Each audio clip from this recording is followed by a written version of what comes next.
Manifesto అన్నది నిజంగా అర్థం వచ్చినది. మేనిఫెస్టో అంటే ఎంత పవిత్రమైన గ్రంథము, దానికి ఉండాల్సినంత ప్రాధాన్యత ఎప్పుడొచ్చింది అని అంటే అది కేవలం ఈ 5 సంవత్సరాల్లో, ఈ 58 నెలల కాలంలోనే అని కూడా చెప్పడానికి నిజంగా చాలా గర్వపడతా ఉన్నా. ఎందుకంటే గతంలో అంతా మనం చూసేవాళ్ళం, మేనిఫెస్టోలు అంటూ చెప్పేవాళ్ళు ఎన్నికలప్పుడు రంగురంగుల కాగితాలతో, రంగురంగుల ఆశలతో, రంగురంగుల అబద్ధాలకు రెక్కలు తొడిగి ఒక డాక్యుమెంట్నిలా చూపించేవాళ్ళు. ఎన్నికలు అయిపోయిన తర్వాత ఆ డాక్యుమెంట్ ఎక్కడుంది అని ఎవరైనా వెతికినా కూడా కనపడని పరిస్థితి. ఎన్నికలు అయిపోయిన తర్వాత ఆ మేనిఫెస్టో డాక్యుమెంట్ ఎక్కడ దొరుకుతుంది అని అంటే చెత్తబుట్టలో కూడా దొరకని అధ్వానమైన పరిస్థితులు మనమంతా చూసాం. కానీ మొట్టమొదటిసారిగా ఒక మేనిఫెస్టోను ఒక బైబిల్గా, ఇది 2019 మన మేనిఫెస్టో,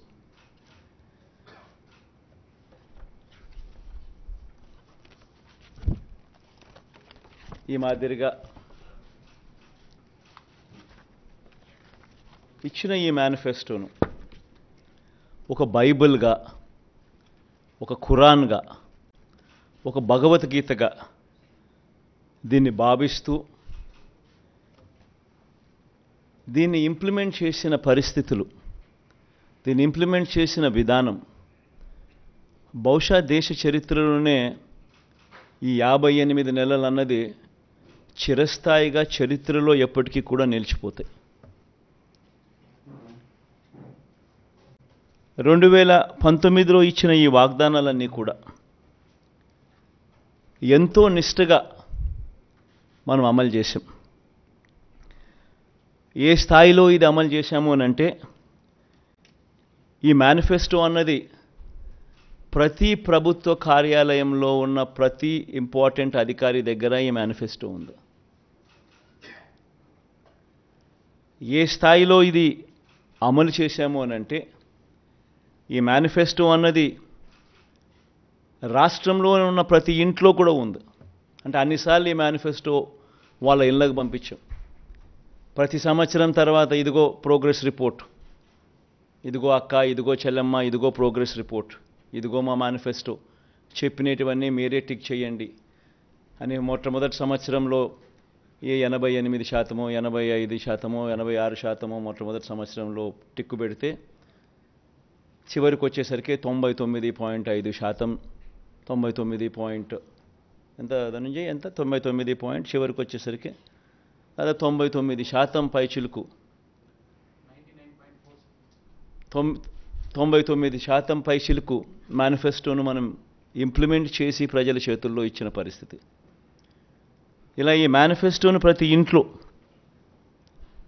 కూడా చేర్చిన పరిస్థితులు ఎప్పుడైనా ఉన్నాయి, ఏదైనా ప్రభుత్వం చేసింది అని అంటే అది కూడా ఈ 58 నెలల కాలంలోనే జరిగిందని కూడా చెప్పడానికి గర్వపడతా ఉన్నా. నవరత్నాల పాలనకు నిజంగా అర్థం చెబుతూ ఏకంగా ఈ 58 నెలల కాలంలోనే, ఈ 58 నెలల కాలంలోనే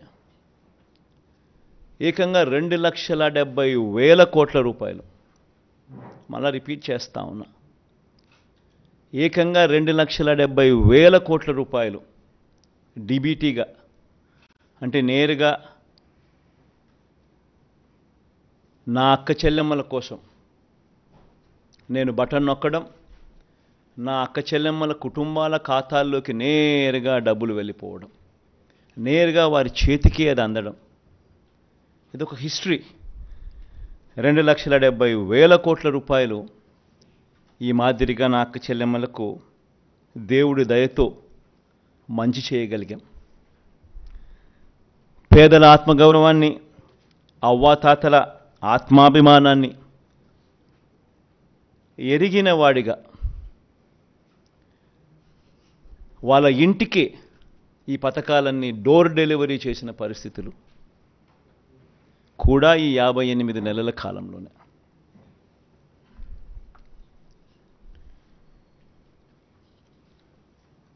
2019లో మనం మేనిఫెస్టో రిలీజ్ చేసేటప్పుడు కూడా చాలామంది మన వాళ్ళల్లో కూడా నాతో అన్నారు, సాధ్యమేనా ఇది అని. ఎందుకనంటే 2019లో మనం చెప్పిన ఈ మాటలు, చెప్పిన ఈ హామీలు ఏదైతే ఉన్నాయో, ఆ తర్వాత ఈ 58లో ఏదైతే మనం ఇంప్లిమెంట్ చేశామో, గతంలో ఆంధ్ర రాష్ట్ర హిస్టరీలో ఎప్పుడూ జరగల. ఈ మాదిరిగా ఈ స్కీములు రావడం కానీ, ఈ మాదిరిగా ఈ బటన్లు నొక్కడం కానీ, ఈ మాదిరిగా ముందుగానే క్యాలెండర్లో ఏ నెలలో ఏ స్కీమ్ ఇస్తాము అని ముందే చెప్పి ఆ నెలలో ఆ స్కీములు కరెక్ట్గా పోయేట్టుగా చేయడం కానీ, ఇవన్నీ ఎప్పుడు గతంలో ఆంధ్ర రాష్ట్ర చరిత్రలో ఎప్పుడూ జరగల. అవన్నీ కూడా ఈ 58 నెలల కాలంలోనే జరిగాయి. 2014లో నాకు బాగా గుర్తుంది. చంద్రబాబు నాయుడు గారు విపరీతమైన మోసపూరిత హామీలు ఇస్తూ ఉన్నారు. ఆయన ఇస్తూ ఉన్నాడు, మనం కూడా ఇవ్వకపోతే ఎలా, మన సంగతిని మనం చూసుకుందాం, ఫస్ట్ అయితే హామీలు ఇచ్చేద్దాం అని కూడా నా శ్రేయోభిలాషులే, నా మంచి కోసమే కూడా సలహాలు కూడా ఇచ్చారు. కానీ ఆ రోజు నేను చేయలే. ఆ రోజు కూడా నేను చేయగలిగినటివి మాత్రమే చెప్పా. చంద్రబాబు నాయుడుతో నేను పోటీ పడలేకపోయా. ఈరోజు నేను గర్వపడతా ఉన్నా. నాకు అధికారం 2014లో రాలేకపోయినప్పటికీ కూడా చరిత్రలో చరిత్రహీనుడిగా మిగిలిపోకుండా చేయగలిగినటివి మాత్రమే చెప్పి, అవి మాత్రమే చెప్పి చేసి చూపించి మళ్ళీ ప్రజల దగ్గరికి ఈరోజు చరిత్రలో ఒక హీరోగా ఈరోజు ప్రజల దగ్గరికి వెళ్తున్నాం. తేడా ఆ ప్రభుత్వానికి ఈ ప్రభుత్వానికి మధ్య తేడా గమనించండి. రాజకీయాలలో ఒక నాయకుడు ప్రజలకు ఏదైనా మాట ఇస్తే ఆ మాట ప్రజలు నమ్ముతారు. నమ్మి ఆ ప్రజలు ఆ రాజకీయ నాయకుడు అవన్నీ చేస్తాడు అన్న ఆశతో ఓటేస్తారు. ఆ ఓటు వేసినప్పుడు ఆ ప్రజలు ఆ నమ్మకం మన మీద పెట్టినప్పుడు మనం చేయాల్సింది ఏమిటి? వారి నమ్మకంతో ఆడుకోవడమా? వారి మనోభావాలతో ఆడుకోవడమా? వారి జీవితాలతో ఆడుకోవడమా? మనం చేయాల్సింది వాళ్ళ ఇంట్లో వాళ్ళ బిడ్డగా చెప్పిన ప్రతి మాట అమలు చేస్తూ వాళ్ళను చెయ్యి పట్టుకుని నడిపించగలగడమే లీడర్షిప్ అంటే.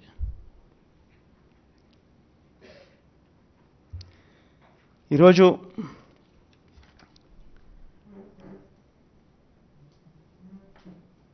పేదవాళ్ళ పరిస్థితి ఏమిటి, ఎలా ఉన్నారు, ఎలా బ్రతుకుతూ ఉన్నారు, ఎలా బ్రతికారు అని నా 3648 కిలోమీటర్లు సాగిన నా పాదయాత్రలో నా కళ్ళారా నేను చూసినప్పుడు, వాళ్ళ దగ్గరికి నేను పోయినప్పుడు చూసినప్పుడు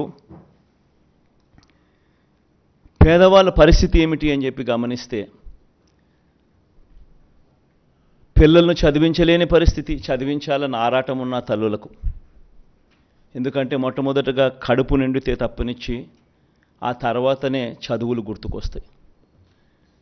అలాంటి పరిస్థితుల నుంచి ఫీజులు కట్టలేక పిల్లలు చదువులు మానేసిన పరిస్థితి, పిల్లలు తమ తండ్రులు ఆ ఫీజులు కట్టలేని పరిస్థితిని చూసి పిల్లలు ఆత్మహత్యలు చేసుకున్న పరిస్థితి, ఇంజనీరింగ్ చదువుతా ఉన్న పిల్లలు. ఇవన్నీ నా కళ్ళారా చూసా. అవ్వాతాతలకు అన్ని అర్హతలు ఉన్న పెన్షన్ రాని పరిస్థితి, ఇల్లు ఇవ్వని పరిస్థితి, రేషన్ కావాలన్నా, మరుగుదొడ్లు కావాలన్నా సబ్సిడీ మీద ఇచ్చే లోన్లు ఇచ్చి అరకొర ఆ ఊర్లో ఇద్దరికో ముగ్గురికో ఇస్తా ఉన్న వాటికి కూడా ప్రతిదానికి లంచం లంచం లంచం, వివక్ష వివక్ష వివక్ష. ఈ మ్యాన్ మేడ్ ప్రాబ్లమ్స్ను, రాజకీయ నాయకులు సృష్టించిన ప్రాబ్లమ్స్ను, రాజకీయ పార్టీలు సృష్టించిన ప్రాబ్లమ్స్కు ఈ ప్రాబ్లమ్స్తో వ్యవస్థలు ఎలా, ఈ వ్యవస్థల వల్ల ఎలా పేదవాడి బ్రతుకు అతలాకుతలమైందో నాకు కళ్ళారా చూశా. 2019లో మన పార్టీ అధికారంలోకి వచ్చినప్పటి నుంచి ఈ రోజు వరకు ప్రతి అడుగు కూడా నేను చూసిన ఆ సమస్యలకు సొల్యూషన్ వెతుకుతూ ఆ సొల్యూషన్ను మేనిఫెస్టోలో పెట్టి ఆ సొల్యూషన్ను తీసుకొస్తూ ఈ 58 నెలల పాలన సాగింది. కోవిడ్ లాంటి మహమ్మారి 2 సంవత్సరాలు పూర్తిగా రాష్ట్ర ఆర్థిక పరిస్థితులు అతలాకుతలమైన, రావాల్సిన ఆదాయాలు రాకపోయినా, అనుకోని ఖర్చులు పెరిగిన, ఇవన్నీ జరిగినా సాకులు చూపలేదు. మేనిఫెస్టో ఇంప్లిమెంట్ చేయకుండా ఉండడానికి కారణాలు వెతుక్కోలేదు, సాకులు చూపలేదు. ఎన్ని సమస్యలు వచ్చినా, ఎన్ని సమస్యలు ఉన్నా ఎక్కడా సాకులు చూపకుండా చిరునవ్వుతోనే ప్రజలకు తోడుగా ఉన్నాం, ప్రజలకు అండగా నిలబడ్డాం.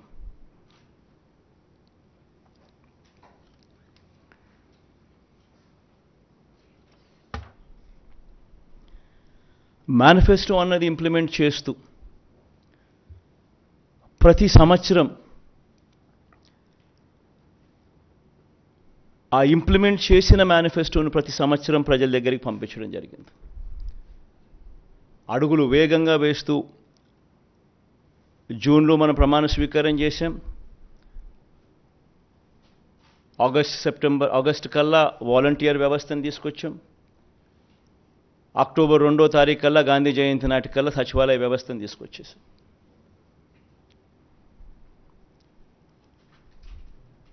తీసుకువచ్చి గ్రామ స్వరాజ్యానికి అర్థం చెబుతూ ఎక్కడ లంచాలు లేకుండా, ఎక్కడ వివక్ష లేకుండా ప్రతి పథకము బటన్ నొక్కడం, నేరుగా నా అక్క చెల్లెమ్మల చేతికి, వారి కుటుంబాల ఖాతాల్లోకి వెళ్ళిపోయే పరిస్థితి తీసుకొని రావడం.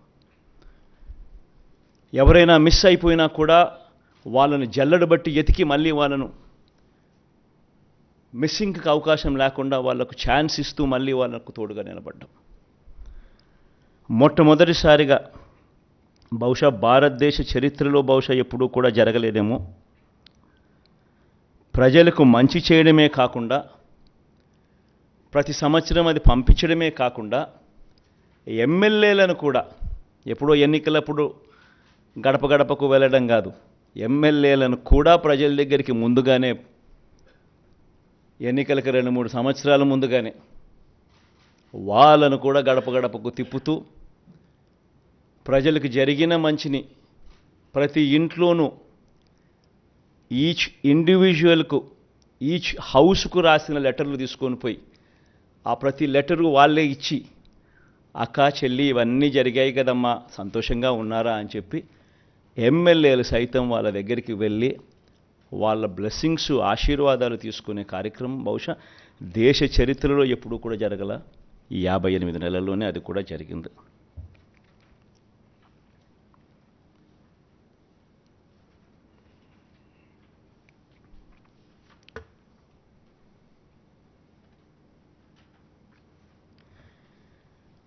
ఎందుకు నేను ఈ మాటలన్నీ కూడా ఎందుకు చెప్తా ఉన్నానంటే, మేనిఫెస్టో అన్నది ఎందుకింత పవిత్ర గంధము, దానికింత శాంక్టిటీ ఎందుకు ఉండాలి అని అంటే కారణం ఏంటనంటే, ఆ మేనిఫెస్టోలో మనం చెప్పిన వాగ్దానాలు, ఆ మేనిఫెస్టోలో మనం చెప్పిన మాటలతో ఆ తర్వాత అధికారంలోకి వచ్చిన ఆ పార్టీ, అధికారంలోకి వచ్చిన వాళ్ళు అవి చెయ్యకపోతే పేదల బ్రతుకులు ఏ రకంగా చిన్నాభిన్నమవుతాయి అన్నదానికి ఉదాహరణ. మన ప్రభుత్వం, ఈ 58 నెలల మన ప్రభుత్వం కన్నా ముందు ఒక్కసారి ఏం జరిగింది, అప్పట్లో చంద్రబాబు నాయుడు గారు, ఆయన కూటమి, అప్పట్లో వాళ్ళ మేనిఫెస్టోలో వాళ్ళు ఏం చెప్పారు, వాళ్ళు చేయని కారణంగా ప్రజల బ్రతుకులు ఏ రకంగా చిన్నాభిన్నమయ్యాయి అన్నది ఒక్కసారి గమనించాల్సిన అవసరం కూడా ఉంది. ఈ డాక్యుమెంట్ బహుశా మీ అందరికీ కూడా చూసే ఉంటారు. ఎందుకనంటే ఈ డాక్యుమెంటు ముఖ్యమైన అంశాలు అని అంటూ 2014లో సాక్షాత్తు ఇదే ముగ్గురు, ఇప్పుడున్న ముగ్గురే కూటమిగా ఏర్పడి ముగ్గురు ఫోటోలు పెట్టి కింద చంద్రబాబు నాయుడు గారి సంతకం కూడా కనిపిస్తుంది. ముఖ్యమైన అంశాలు అని అంటూ ఈ పాంఫ్లెట్ 2014 ఎన్నికలకు ముందు ప్రతి ఇంటికి పంపించారు. ఈ పాంఫ్లెట్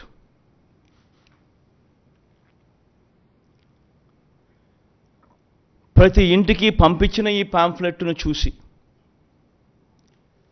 వీళ్ళిచ్చిన టీవీలలో వీళ్ళిచ్చిన అడ్వర్టైజ్మెంట్లను చూసి అప్పట్లో ఈనాడులో చూస్తే, ఆంధ్రజ్యోతిలో చూసిన, ఏబిఎన్లో చూసిన, TV5లో చూసిన అడ్వర్టైజ్మెంట్లు కూడా ఊదరగొట్టేవాళ్ళు.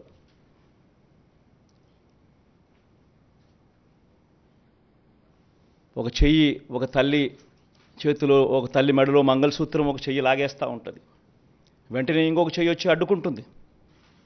బాబు వస్తున్నాడు, బ్యాంకుల్లో పెట్టిన బంగారం ఇంటికి వస్తుంది అని అడ్వర్టైజ్మెంట్.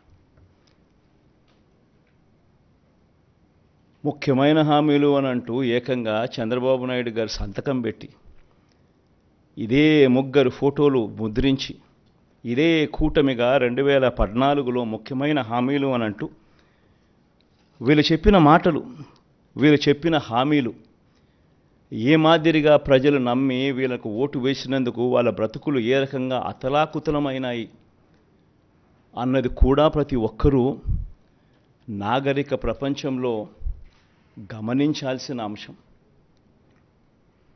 ఎందుకనంటే ఒక రాజకీయ నాయకుడు ఒక రాజకీయ పార్టీని నమ్మి ప్రజలు ఓట్లేస్తారు. వాళ్ళు చెప్పే ఈ మేనిఫెస్టోను చూసి ప్రజలు ఓట్లేస్తారు. వేసిన తర్వాత అది ఇంప్లిమెంట్ కాకపోతే వాళ్ళ బ్రతుకులు ఏమవుతాయని కనీసపు ఆలోచనలు కూడా లేకుండా రాజకీయాలు చేయడం మొదలు పెడితే బ్రతుకులు ఎలా ఉంటాయి? ఇందులో చెప్పిన ముఖ్యమైన అంశాలు, రైతుల రుణమాఫీపై మొదటి సంతకం చేస్తానన్నారు.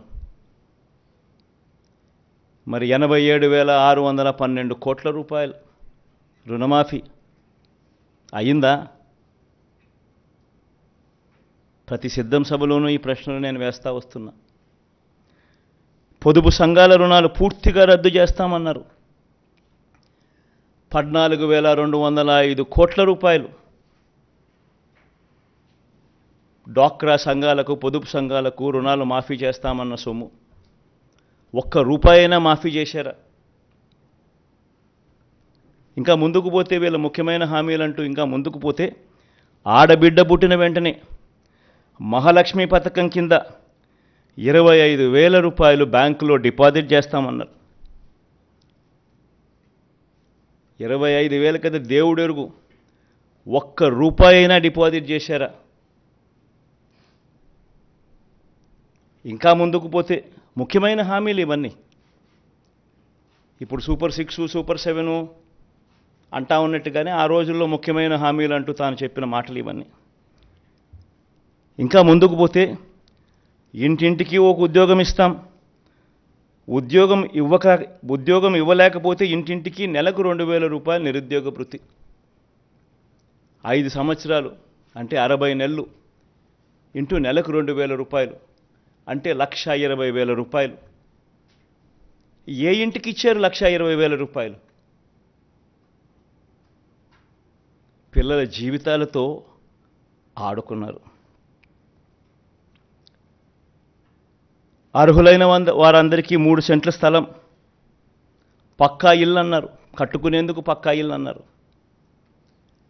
3 సెంట్ల స్థలం కదా దేవుడు ఎరుగు, కనీసం 1 సెంటు స్థలమైనా ఏ ఒక్కరికైనా ఇచ్చారా? ముఖ్యమైన హామీలు ఇవన్నీ. నేను చదివే ప్రతి అంశము కూడా ఆయన సంతకం పెట్టి 3 ఫోటోలు పెట్టి ఇంటింటికి పంపించిన ఈ పాంఫ్లెట్లో నుంచి ముఖ్యమైన హామీలు అని అంటూ వీళ్ళు రాసిన హామీలే నేను చదువుతా ఉన్నా. 10,000 కోట్లతో బీసీ సప్లాన్ అన్నారు. చేనేత, పవర్ లూమ్స్ రుణాల మాఫీ అన్నారు. అయ్యాయా? ఉమెన్ ప్రొటెక్షన్ ఫోర్స్ ఏర్పాటు చేస్తామన్నారు. చేశారా? సింగపూర్కు మించి అభివృద్ధి చేస్తామన్నారు. జరిగిందా? ప్రతి నగరంలోనూ హైటెక్ సిటీ నిర్మిస్తామన్నారు. విజయవాడలో కనిపించడం లేదు. తాడేపల్లి కథ దేవుడు ఎరుగు, ప్రతి నగరం కథ కనీసం విజయవాడలో కనిపించడం లేదు. ప్రతి నగరం అన్నారు. నేను చెప్పేది ఒకటి, ప్రజలు మిమ్మల్ని నమ్మి మీకు ఓట్లు వేస్తే ముఖ్యమైన హామీలు అని అంటూ మీరు చెప్పిన వీటి పరిస్థితుల్లో కనీసం ఇందులో ఒక్కటంటే ఒక్క హామీ అయినా నెరవేర్చారా? పోనీ ప్రత్యేక హోదా అయినా తెచ్చారా? దాన్ని అమ్మేశారు.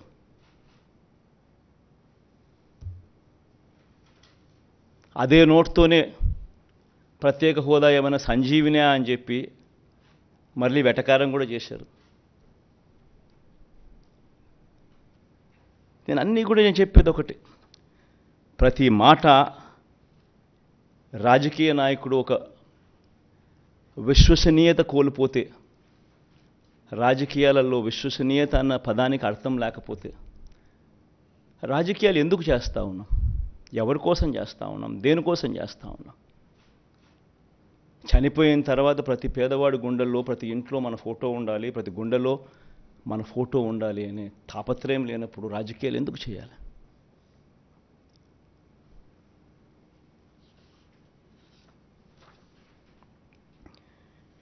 ₹87,612 కోట్ల రుణాలు మాఫీ చేస్తానని చెప్పిన పెద్ద మనిషి 87,612 కోట్ల రూపాయల రుణాల కథ దేవుడు ఎరుగు. బ్యాంకుల్లో పెట్టిన బంగారం విడిపిస్తానన్న మాటలకు దేవుడు ఎరుగు. అంతదాకా అందుతా ఉన్న సున్నా వడ్డీ కూడా రైతులకు ఎగరగొట్టారు.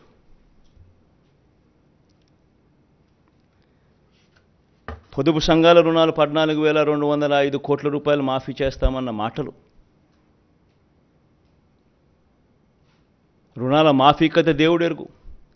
అక్టోబర్ 2016 నుంచి అప్పటిదాకా అందుతా ఉన్న సున్నా వడ్డీని సైతం రద్దు చేశారు, అది ఎగరగొట్టారు.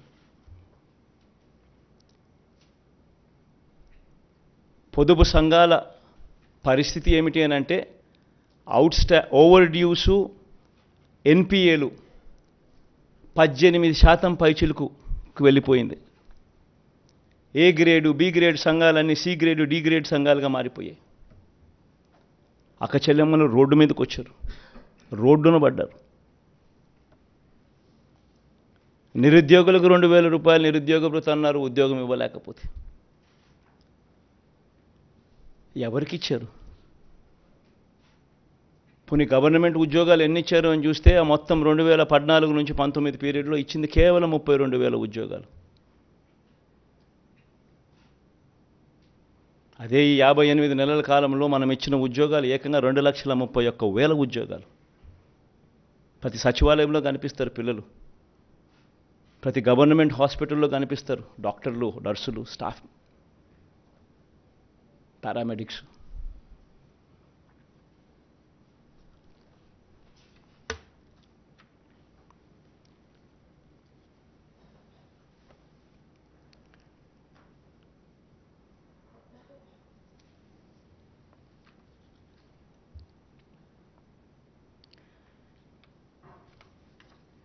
ఈరోజు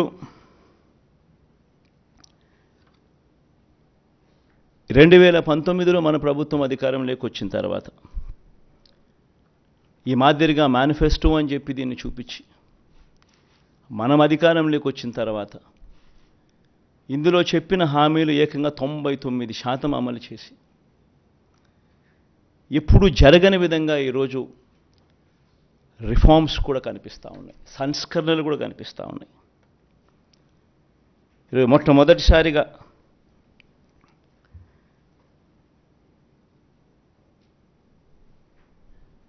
వాలంటీర్లు, గ్రామ సచివాలయాలు ఈరోజు గ్రామ స్వరాజ్యానికి నిజంగా అర్థం చెబుతూ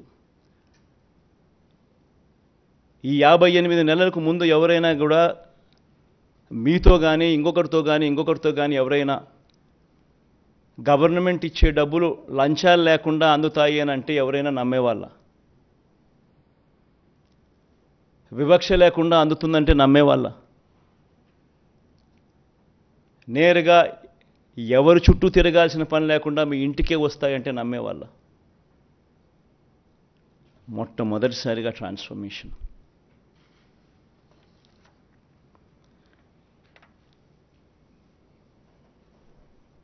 మొట్టమొదటిసారిగా సామాజిక న్యాయానికి అర్థం చెబుతూ నా నా నా నా అని పిలుచుకుంటూ నా ఎస్సీలు, నా ఎస్టీలు, నా బీసీలు, నా మైనారిటీలను పిలుచుకుంటూ మొట్టమొదటిసారిగా సామాజిక న్యాయం కనపడేట్లుగా ఈరోజు డిస్ప్లే అవుతూ ఉంది. 68% మంత్రి పదవులు ఈరోజు ఎస్సీ, నా ఎస్టీ, నా బీసీ, నా మైనారిటీ వర్గాలే. 5 మంది డిప్యూటీ సీఎంలలో 4 డిప్యూటీ సీఎంలు నేను నా నా నా నా అని పిలుచుకునే ఈ వర్గాలే. ఏకంగా చట్టం చేసి 50% రిజర్వేషన్లు అమలయ్యేట్టుగా చేసిన పరిస్థితులు కూడా ఈ 58 నెలల కాలంలోనే. పదవులైతేనేమి, నామినేషన్ మీద ఇచ్చే వర్కులైతేనేమి. మొట్టమొదటిసారిగా 175 అసెంబ్లీ స్థానాలుంటే, 25 ఎంపీ స్థానాలుంటే, ఉన్న 200 స్థానాలకు గాను మొట్టమొదటిసారిగా ఏకంగా 50% అంటే 100 స్థానాలు నా ఎస్సీ, నా ఎస్టీ, నా బీసీ, నా మైనారిటీ వర్గాలకు ఇచ్చిన చరిత్ర ఈ ఆంధ్ర రాష్ట్రంలో ఎప్పుడైనా జరిగిందా? కొన్ని దేశంలో ఎక్కడైనా జరిగిందా? ఎవరైనా ఏ రాజకీయ పార్టీ అయినా ఇచ్చిందా? 50%. సామాజిక న్యాయం అన్నదానికి ఒక అర్థం చెబుతూ మాటల్లో కాదు చేతల్లో చూపించిన పాలన కూడా ఇక్కడే జరిగింది.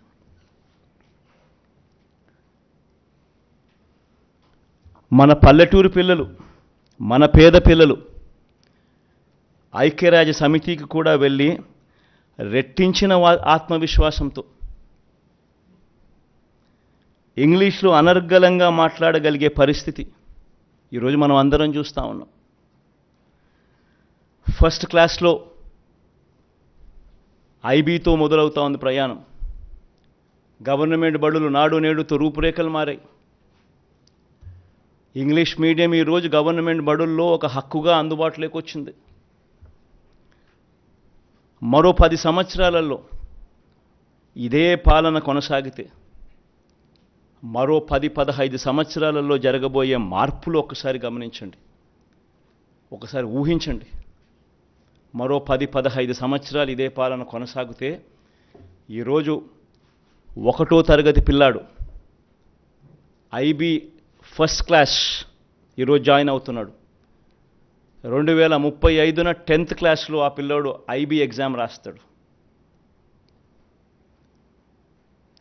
ఈరోజు మొట్టమొదటిసారిగా ప్రఖ్యాత విశ్వ విద్యాలయాలు, universities, Oxford, Stanford, Harvard, MIT, LSC వంటి యూనివర్సిటీస్తో వారికి సంబంధించిన కోర్సులు ఈరోజు మన డిగ్రీలకు అనుసంధానం చేసి ఆన్లైన్ ద్వారా వాళ్ళ చేతనే సర్టిఫికెట్లు ఇచ్చే గొప్ప అనుసంధానం మన డిగ్రీలతో ఇప్పుడు జరిగింది. 10 సంవత్సరాలకు 2035 నాటికి ఐబీలో 10th క్లాస్ సర్టిఫికెట్ తీసుకుంటారు మన పిల్లలు. ఆ తర్వాత 4-5 ఏళ్లకు డిగ్రీ పాస్ అవుతారు. ఆ డిగ్రీ కూడా కరికులం కూడా వాళ్ళు చదివే కోర్సుల్లో దాదాపుగా 30% కోర్సులు ఏ హార్వర్డ్ నుంచో, ఏ ఆక్స్ఫర్డ్ నుంచో, ఏ స్టాన్ఫోర్డ్ నుంచో సర్టిఫికెట్లు వస్తాయి. ఆ 10-15 సంవత్సరాల తర్వాత ఆ చదువులతో, ఆ క్వాలిటీ చదువులతో పిల్లాడు భావి ప్రపంచంలోకి వచ్చి ఉద్యోగం కోసం ఎతకడం మొదలు పెడితే పరిస్థితి ఏమిటి? ఆ పేదలు అనర్గళంగా ఇంగ్లీష్లో మాట్లాడుతూ ఉద్యోగాల కోసం వాళ్ళు అప్లికేషన్ పెడితే పరిస్థితి ఏమిటి? పేదరికం అన్నది మటుమాయమయ్యే పరిస్థితులు.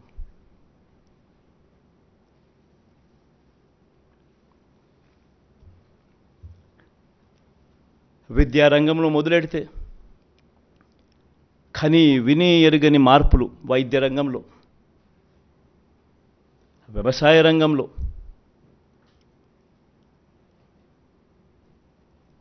మహిళా సాధికారత విషయంలో, అవ్వాతాతల సంక్షేమంలో, సామాజిక న్యాయంలో కని విని ఎరుగని మార్పులు ఈరోజు కనిపిస్తూ ఉన్నాయి. ఒక గ్రామంలోకి అడుగు పెడితే ఆ గ్రామం నుంచి 4 అడుగులు ముందుకు వేస్తే ఒక సచివాలయం కనిపిస్తుంది. 600 రకాల సేవలు, ప్రతి 60-70 ఇళ్లకు ఒక వాలంటీర్ ఇంటికి డోర్ డెలివరీ చేస్తూ ఉన్న సేవలు, కరప్షన్ లేదు, వివక్ష లేదు. 4 అడుగులు ముందుకేస్తే అదే గ్రామంలో village clinic, family doctor concept, ఆరోగ్య సురక్ష ప్రతి ఇంటికి జల్లడబడుతూ, విస్తరించిన ఆరోగ్యశ్రీ, ఆరోగ్య ఆశ్ర. మరో 3 అడుగులు ముందుకు, మరో 4 అడుగులు ముందుకు వేస్తే అక్కడే ఆర్బీకే రైతు భరోసా కేంద్రం, రైతన్నలను చెయ్యి పట్టుకొని నడిపిస్తూ అక్కడే నాణ్యమైన విత్తనాలు, పంటల కొనుగోలు, నాణ్యమైన విత్తనాల supply, pesticide supply, fertiliser supply దగ్గర నుంచి మొదలు పెడితే పంటల కొనుగోలులో కూడా దళారులు లేకుండా వ్యవస్థ అక్కడే. ఇంకొక 4 అడుగులు ముందుకు వేస్తే అక్కడే ఇంగ్లీష్ మీడియం బడులు, నాడు నేడుతో మార్పు చెందిన బడులు. ఇవన్నీ కూడా మరో 10-15 సంవత్సరాలు ఇలానే కొనసాగితే, మరో 15 సంవత్సరాలు ఇలాగే జరిగితే ఏ రకంగా ట్రాన్స్ఫర్మేషన్ జరుగుతుంది అన్నది ఆలోచించేయమని అడుగుతా ఉన్నా.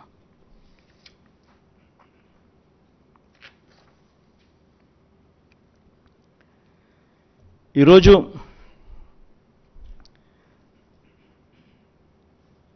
నేను ఇంతకుముందు చూపించా, ఇదే మేనిఫెస్టో చూపించా. 2019లో మనం చూపించిన మేనిఫెస్టో చూపించా. ఏ రకంగా ప్రతిదీ అమలు చేసి ఏ రకంగా చేశాము అన్నది చూపించా. ఏ రకంగా గతంలో ఎప్పుడూ కూడా జరగని విధంగా, ఏ రకంగా ఈ స్కీమ్స్ ఏమైతే ఉన్నాయో ఎప్పుడూ వినని విధంగా తీసుకొచ్చిన పాలన చూపించాం. అదేవిధంగా దానికన్నా ముందు 2014లో ఏ రకంగా చంద్రబాబు నాయుడు గారు చేశారు, 2014లో ఆయన ఇచ్చిన దొంగ హామీల మేనిఫెస్టోను కూడా చూపించాం. ముఖ్యమైన హామీలు అంటూ ఆయన చేసినవి చూపించాం, చెయ్యనేటివి చూపించాం. ఇప్పుడు మళ్ళీ సూపర్ 6 అంటున్నాడు, మళ్ళీ సూపర్ 7 అంటున్నాడు చంద్రబాబు నాయుడు గారు.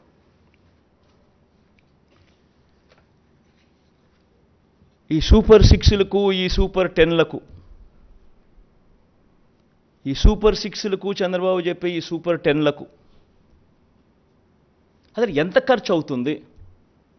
ఇది సాధ్యమేనా? మళ్ళీ చంద్రబాబు నాయుడు గారు 2014లో మాదిరిగానే చంద్రబాబు నాయుడు గారు మళ్ళీ ఇదే హిస్టరీ రిపీట్స్, మళ్ళీ ఇదే కూటమి, ఇదే సంతకం, మళ్ళీ ఇదే హిస్టరీ రిపీట్స్, మళ్ళీ మోసం చేసేందుకు ఇదే మాదిరిగా సూపర్ 6, సూపర్ 10 అంటూ మళ్ళీ ప్రజల జీవితాలతో చెలగాటలాడడం, దానికి అయ్యే ఖర్చు సాధ్యమేనా అన్నది ఒక్కసారి గమనించినట్టయితే, నేను ఒకసారి చెప్తా ఉన్నా, మనం 2019లో ఎప్పుడూ చూడని విధంగా, ఎప్పుడూ జరగని విధంగా ఈ 2019లో మనం ఇంప్లిమెంట్ చేసిన ఈ స్కీమ్స్, ఈ ఇంప్లిమెంట్ చేసిన మన ఈ రిఫార్మ్స్, ఇంప్లిమెంట్ చేసిన ఈ మేనిఫెస్టో సంవత్సరానికి దాదాపుగా డీబీటీ, నాన్ డీబీటీ రెండు కలిపితే కూడా, అంటే నాన్ డీబీటీ అంటే ఇళ్ల స్థలాలు, ట్యాబ్స్, పిల్లలకి ఇచ్చే ట్యాబ్స్, విద్యా కానుక, గోరుముద్ద, ఇటువంటివన్నీ, ఈ డీబీటీ, నాన్ డీబీటీ రెండు కలిపితే కూడా సంవత్సరానికి దాదాపుగా 70,000 కోట్ల రూపాయలు మనం ఖర్చు అయింది. ఎక్కడ లంచాలు లేకుండా, ఎక్కడ వివక్ష లేకుండా, ఎప్పుడు జరగని విధంగా మార్పులు తీసుకొస్తూ అడుగులు ముందుకు వేస్తే, గతంలో ఆంధ్ర రాష్ట్ర చరిత్రలో ఎప్పుడు చూడని విధంగా పరిపాలన జరిగితే, ఈ మాదిరిగా ఎంతో కష్టపడితే 70,000 కోట్ల రూపాయలు దాదాపుగా మనం ఇవ్వగలిగాం. ఈరోజు చంద్రబాబు చెప్తా ఉన్న డీబీటీ సూపర్ 6, సూపర్ 10లు ఒకసారి గమనిస్తే, ఆయన చెప్తా ఉన్న ఈ సూపర్ 6లు, సూపర్ 10లే 1,21,619 కోట్లు అవుతా ఉంది. ఈ 1,20,619 కోట్ల రూపాయలకు కొన్ని పథకాలు ఏదైతే జగన్ చేస్తూ ఉన్నాడో అది ఆపడం ఎవరి చేత కాదు. అటువంటి కొన్ని పథకాలు ఉన్నాయి. అటువంటి పథకాలు నెక్స్ట్ స్లైడ్. అటువంటి కొన్ని పథకాలు చూడండి. ఫీజు రీయింబర్స్మెంటు, ఈరోజు పూర్తి ఫీజు రీయింబర్స్మెంటు జగనన్న విద్యాదీవెన ఇస్తూ ఉన్నాడు, వసతిదీవెన ఇస్తూ ఉన్నాడు. దాన్ని ఆపడం ఎవరి చేత కాదు. ఆరోగ్యశ్రీ ఇస్తూ ఉన్నాడు జగన్, దాన్ని ఆపడం ఎవరి చేత కాదు. సంపూర్ణ పోషణం ఇస్తూ ఉన్నాడు, అంటే లాక్టేటింగ్ మదర్సు, ప్రెగ్నెంట్ మదర్సు, 6 ఏళ్ల దాకా ఉన్న పిల్లలకు సంబంధించిన సంపూర్ణ పోషణం ఆపడం ఎవరి చేత కాదు. ఫ్రీ రైస్ ఇస్తూ ఉన్నాడు జగన్. కేంద్రం ఇస్తూ ఉన్నది ఒక పర్సంటేజే, మిగిలింది రాష్ట్ర ప్రభుత్వం ఇస్తూ ఉంది. 1,48,00,000లో కేంద్రం అప్రాక్సిమేట్గా 90 లక్షలకి ఇస్తుంది, మిగతాన్ని మనం ఇస్తాం. అది కూడా మనం క్వాలిటీ పెంచి ఇస్తూ ఉన్న బియ్యం. సో దానికి ఖర్చు 18,50,000 మంది రైతన్నలకు ఫ్రీ ఎలక్ట్రిసిటీ ఇస్తూ ఉన్నాం. రైతన్నలకు గోరుముద్ద, చిన్నపిల్లలకు పెట్టే గోరుముద్ద జగన్ చేస్తూ ఉన్నాడు, చేయక తప్పదు దేవుడికి. ఇటువంటి ఈ పథకాలకు మరో 29,100 కోట్లు ఏ ప్రభుత్వమైనా చేయక తప్పని ఖర్చు. రెండు కలిపితే 1,50,718 కోట్లు. నేను అడుగుతా ఉన్నా, జగన్ ఎంతో కష్టపడితే ఎప్పుడు జరగని విధంగా పాలన చూపిస్తే 70,000 కోట్ల రూపాయలు చాలా కష్టపడితే చేయగలుగుతా ఉన్నాడు. మరి 1,50,000 కోట్ల రూపాయలతో ఆయన సూపర్ 6 అంటాడు, సూపర్ 10 అంటాడు. ఈ మాదిరిగా ప్రజలను అడ్డగోలుగా మళ్ళీ మోసం చేసేందుకు అడుగులు ముందుకు వేస్తూ ఉన్నారు అని అంటే ఇది సాధ్యమయ్యేదేనా? సాధ్యం కాదని తెలిసి ఒక రాజకీయ నాయకుడు ఈ మాదిరిగా రిపీటెడ్గా, I repeat that word, habitual offender, I repeat that word, 2014లో ముఖ్యమైన అంశాలంటూ ఈ మాదిరిగా సంతకం పెట్టి ఇంటింటికి పంపించి ముఖ్యమైన అంశాలంటూ మోసం చేసిన ఈ వ్యక్తి, ఇదే కూటమిలో ఉన్న ఇదే ముగ్గురి ఫోటోలు పెట్టి తన సంతకం పెట్టి మోసం చేసిన ఈ వ్యక్తి మళ్ళీ ఇదే హిస్టరీ రిపీట్స్ అన్నట్టుగా మళ్ళీ ఇదే,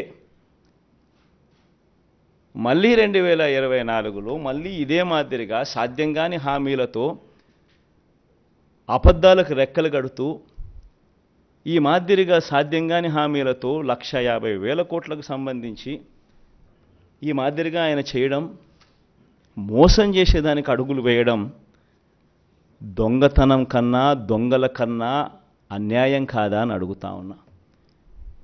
420 కాదా, చీటింగ్ కాదా అని అడుగుతా ఉన్నా. ఆలోచన చేయండి. ఇవన్నీ కూడా నేను మీకు విడిచిపెడతా వస్తా ఉన్నా, మీ మనసులకే విడిచిపెడతా ఉన్నా. ఒక రాజకీయ నాయకుడు అంటే ఎలా ఉండాలి? ఒక మాట చెప్తే ఆ మాట మీద తాను నిలబడతాడు అన్న నమ్మకం ఉండాలి. ఒక రాజకీయ నాయకుడు, ఏ కార్యకర్త అయినా పలాని రాజకీయ నాయకుడిని చూసినప్పుడు అదుగో ఆ రాజకీయ నాయకుడు మా నాయకుడు, అదుగో అతడే మా లీడర్, కాలర్ ఎగిరేసుకొని చెప్పాలి. కానీ ఈ మాదిరిగా చేస్తే కాలర్ ఎగిరేసుకొని చెప్పడం కదా దేవుడు ఎరుగు. ప్రజలు ఎక్కడన్నా కనిపెడితే ఎలక్షన్లు అయిపోయిన తర్వాత ప్రజలు అక్కడ వస్తున్నారంటే ఈ దొడ్డిదావరం ఈ పక్క పోయే కార్యక్రమం జరుగుతుంది.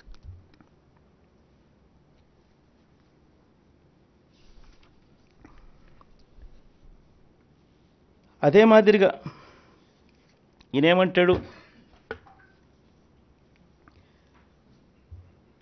మనం చెప్తా ఉన్న ఈ 70,000 కోట్లకు అదనంగా 80,000 కోట్ల రూపాయలు అదనంగా చెప్తా ఉన్నాడు. సాధ్యం కాదని తెలిసినా కూడా తాను చెప్తా ఉన్నాడు. ప్రతి సందర్భంలోనూ చంద్రబాబు నాయుడు ఏమంటాడు, నేను సంపద సృష్టిస్తాను, జగన్ చేయలేకపోయాడు, నేను సంపద సృష్టిస్తాను, నేను సంపద సృష్టిస్తా కాబట్టి నేను చేయగలుగుతాను అని చెప్పి నిస్సిగ్గుగా తన అబద్ధాన్ని తాను డిఫెండ్ చేసుకుంటాడు. తాను చెప్పే మోసాలను అబద్ధాలను డిఫెండ్ చేసుకుంటాడు నిస్సిగ్గుగా. పోనీ నిజంగానే ఏ స్థాయిలో సంపద సృష్టించాడు, ఆయన పరిస్థితి ఏమిటి అని ఒకసారి ఈ 14 ఏళ్ల తన పరిపాలన ఒకసారి చూద్దాం. ఆ రెడ్ లైట్స్లో పెట్టినదంతా ఆయన పరిపాలనే. ఆ 14 ఏళ్ళ ఆయన పరిపాలన మీరే గమనించండి. ఆయన పరిపాలన చేసిన ఏ సంవత్సరంలో అయినా రెవెన్యూ సర్ప్లస్ ఉందా? ఆయన పరిపాలన చేసిన ఏ సంవత్సరంలో అయినా మీరు చూడండి రెవెన్యూ డెఫిసిట్. మళ్ళీ రెవెన్యూ ఎక్స్పెండిచర్కే రెవెన్యూ డెఫిసిట్ అవుతా ఉన్నప్పుడు నువ్వు సంపద ఎక్కడి నుంచి సృష్టించావు, ఎక్కడ నీ గత జీవితంలో ఎప్పుడు సృష్టించావు అని అడుగుతా ఉన్నా.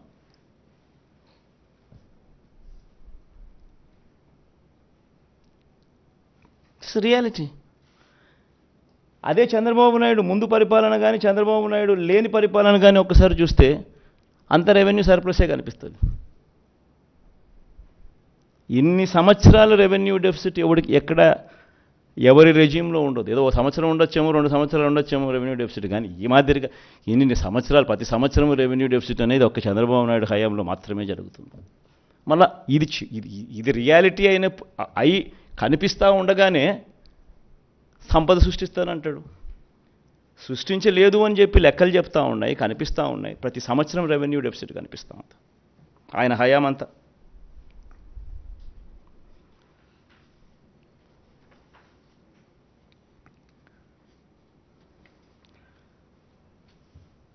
నేను అడుగుతా ఉన్నా ఇదే బాబును, ఇక సంపద సృష్టించింది ఎక్కడా అని. కారణం సంపద సృష్టించే శక్తి లేదు, సమర్థమైన ఆర్థిక నియంత్రణ కూడా లేదు, తన 14 ఏళ్ల పాలన కూడా దోచుకున్నది పంచుకోవడమే జరిగిన పరిస్థితులు. జగన్ ఎందుకు చేయగలిగాడు, చంద్రబాబు ఎందుకు చేయలేకపోయాడు?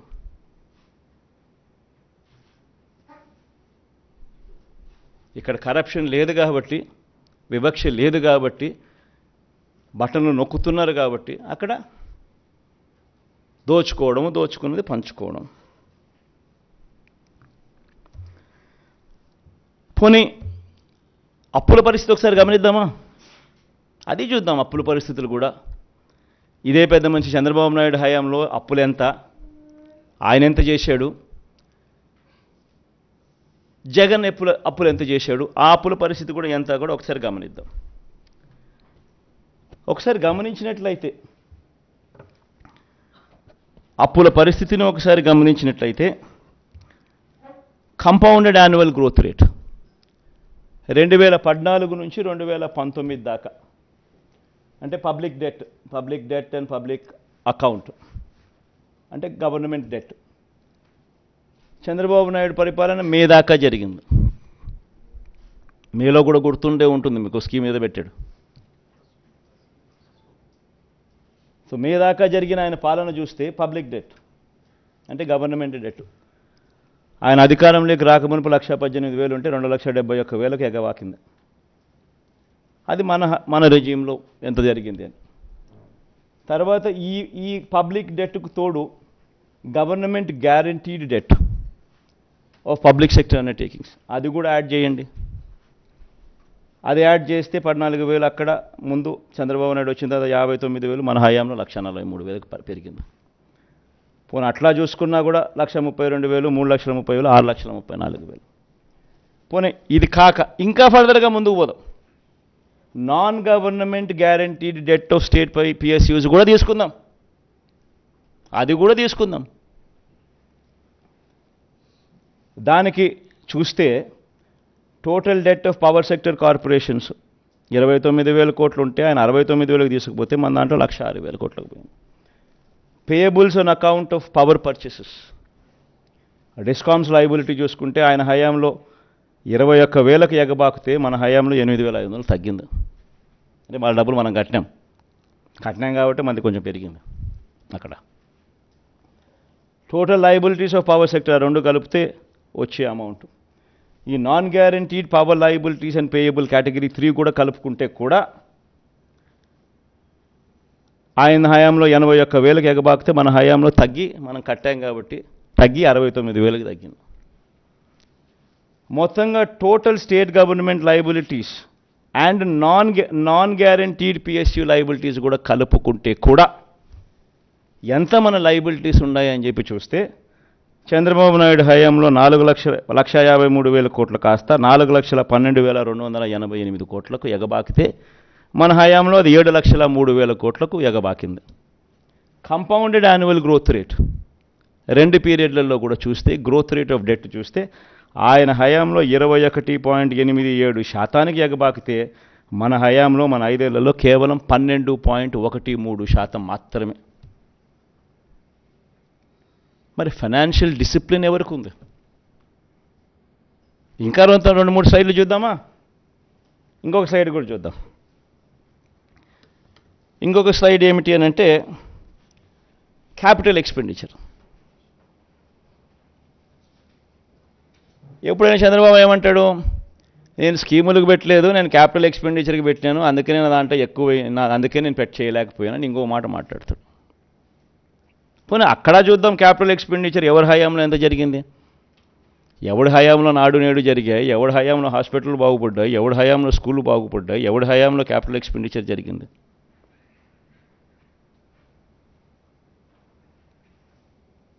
ఆయన హయాం చూస్తే క్యాపిటల్ ఎక్స్పెండిచర్ సంవత్సరానికి యావరేజ్ కింద 15,227 కోట్లు అయితే మన హయాంలో క్యాపిటల్ ఎక్స్పెండిచర్ 17,757 కోట్లు. కొత్తగా 4 సీపోర్ట్లు కడతా ఉన్నాం, కొత్తగా 10 ఫిషింగ్ హార్బర్లు కడతా ఉన్నాం, కొత్తగా 6 ఫిష్ ల్యాండింగ్ సెంటర్లు కడతా ఉన్నాం, కొత్తగా 17 మెడికల్ కాలేజీలు కడతా ఉన్నాం, నాడు నేడుతో స్కూళ్ళు రూపురేఖలు మారుస్తూ ఉన్నాం, హాస్పిటల్ రూపురేఖలు మారుస్తూ ఉన్నాం. ఇవన్నీ ఇప్పుడు జరుగుతూ ఉన్నాయి, కళ్ళెదుటే కనిపిస్తూ ఉన్నాయి. ఇన్ఫ్యాక్ట్ ఇవన్నీ కూడా మన కోవిడ్ 2 సంవత్సరాలు ఉన్నప్పటికీ మోస్ట్ ఇంపార్టెంట్ పాయింట్ అది గుర్తుపెట్టుకోవాల్సింది అందరూ కూడా. 2 సంవత్సరాలు కోవిడ్ వెంటాడిన పరిస్థితుల్లో కూడా రాష్ట్ర ఆదాయాలు తగ్గిన పరిస్థితుల్లో కూడా జగన్ పర్ఫార్మెన్స్ ఇది, చంద్రబాబు పర్ఫార్మెన్స్ అది. పోనీ ఇంకొక సైడ్ కూడా ముందుకు పోదామా? ఇంకొకది మన share of GSDP in GDP of the country. Next slide ఇవ్వమ్మా.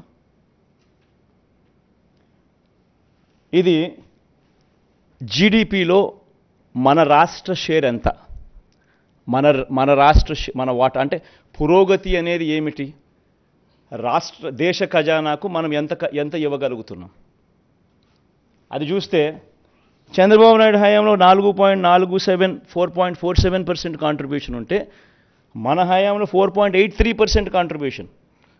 అంటే గ్రోత్ పెరిగి ఇంత డిఫికల్ట్ పీరియడ్లో కోవిడ్ ఉన్న సమయంలో కూడా గ్రోత్ పెరిగి, రాష్ట్ర గ్రోత్ పెరిగి దేశానికి మనం కాంట్రిబ్యూట్ చేస్తాన్న దాంట్లో 4.83% వర్సెస్ 4.47% చంద్రబాబు నాయుడు రెజ్యూమ్. అంటే ఎవరి హయాంలో గ్రోత్ ఉంది, ఎవరి హయాంలో అభివృద్ధి ఉంది, ఎవరి హయాంలో క్యాపిటల్ క్రియేషన్ జరిగింది, ఎవరి హయాంలో సంక్షేమము అభివృద్ధి రెండు కూడా బ్రహ్మాండంగా ఉరుకులు పరుగులు వేస్తూ పరిగెత్తింది. ఇంకొకటి చూద్దామా? ఇంకోటి అంటాడు జగన్ ట్యాక్స్లు ఎక్కువ వేస్తూ ఉన్నాడు, ఇక్కడేమో జగన్ ఏమో ఒక పక్క ఇస్తాడు, మరో పక్క ట్యాక్సులతో బాధేస్తాడు అని చెప్పి ఇంకొకటి మాట కూడా మన మీద మాట్లాడతారు. అది చూద్దామా? పోనీ tax burden as a percentage of GSDP. Chandrababu Naidu హయాంలో tax burden as a percentage of GSDP చూస్తే 6.57% అయితే జగన్ హయాంలో అది 6.35%.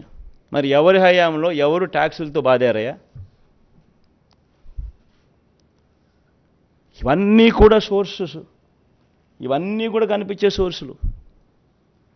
ఆర్బీఐలు, కాగులు, స్టేట్ బడ్జెట్ డాక్యుమెంట్స్, అన్ని చోట్ల ఇవన్నీ కనిపించే డాక్యుమెంట్స్ ఇవన్నీ.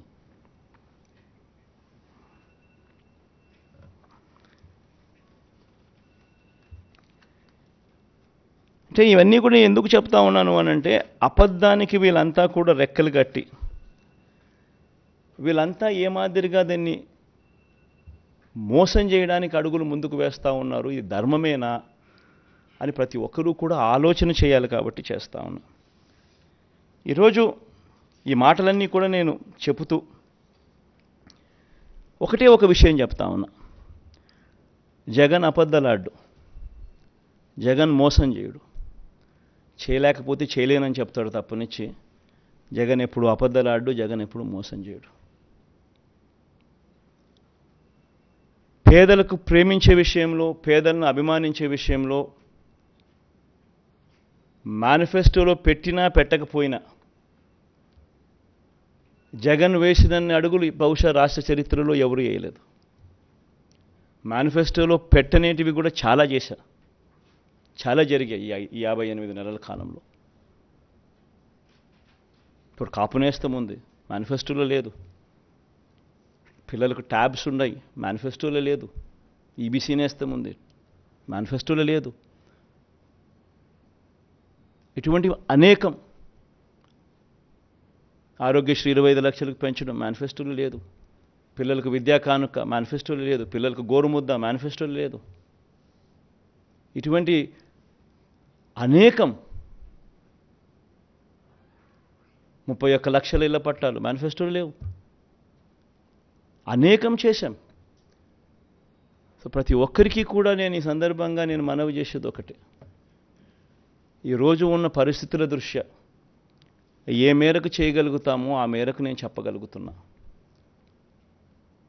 అబద్ధాలతో చంద్రబాబుతో నేను పోటీ పడదలుచుకోలేదు. ఎందుకనంటే అది అబద్ధాలని తెలిసినప్పుడు ఆ అబద్ధాలతో పోటీ పడడం ధర్మం కాదు. కాబట్టి చేయగలిగినవి మాత్రమే జగన్ చెప్తాడు. అవకాశము, వెసులుబాటు ఏమాత్రం ఉన్నా కూడా, ఇంకొక మాట కూడా మళ్ళీ మళ్ళీ చెప్తా ఉన్నా, అవకాశము, వెసులుబాటు ఏమాత్రం ఉన్నా కూడా జగన్ ప్రతి పేదవాడి కోసం అడుగులు ఖచ్చితంగా వేస్తాడు అని మాత్రం ఈ సందర్భంగా ఖచ్చితంగా తెలియజేస్తా ఉన్నా. పేదవాడికి మంచి చేసే విషయంలో జగన్కున్న ప్రేమ చంద్రబాబుకు కాదు కదా, ఇంకో ఎవ్వరికి కూడా ఆ ప్రేమలు ఉండవు. చంద్రబాబు నాయుడుకి అయితే ప్రేమ ఉండదు, అది వేరే విషయం. ఇంకా ఎవ్వరికి కూడా అటువంటి ప్రేమలు ఉండవు. ఈ మాటలు నేను చెబుతూ మన మేనిఫెస్టోలోని ముఖ్యమైన అంశాలు కొన్ని నేను ప్రస్తావిస్తా. ఈసారి కూడా మన మేనిఫెస్టో ఎప్పటిలాగానే కేవలం 2 పేజీల మేనిఫెస్టో. ఇంతకుముందు ఇది మన మేనిఫెస్టో, ఇప్పుడు ఇది మన మేనిఫెస్టో.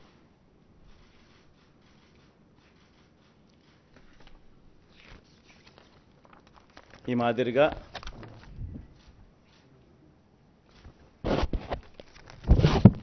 మాదిరిగా మన మేనిఫెస్టో. ముఖ్యమైన అంశాలు అదే కాపీ కొంచెం పెద్ద ఆల్ఫబెట్స్లో ఉంటుందని చెప్పి కొంచెం దీంట్లోకి పోతా. అదే కాపీనే, అది చిన్న సైజు అక్షరాలు, ఇది పెద్ద సైజు అక్షరాలు. గమనిస్తే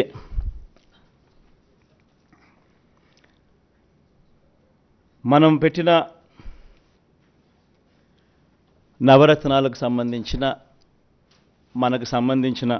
గమనిస్తే విద్య, ముఖ్యమైన అంశాలు ఈ మాత్రం పైన చెప్తా. విద్య, అమ్మఒడి, ట్యాబులు, విద్యా కానుక, గోరుముద్ద, ఇంగ్లీష్ మీడియం, డిజిటల్ బోధన. వైద్యం, విస్తరించిన ఆరోగ్యశ్రీ ఇంకా విస్తరణ, ఆరోగ్య ఆసరా, విలేజ్ క్లినిక్లు, ఫ్యామిలీ డాక్టరు, 17 కొత్త మెడికల్ కాలేజీలు, జగనన్న ఆరోగ్య సురక్ష. వ్యవసాయం, రైతు భరోసా, ఆర్బీకేలు, ఉచిత పంటల బీమా, 0 వడ్డీ పంట రుణాలు, పగటిపూటే 9 గంటల ఉచిత విద్యుత్, సమయానికే ఇన్పుట్ సబ్సిడీ.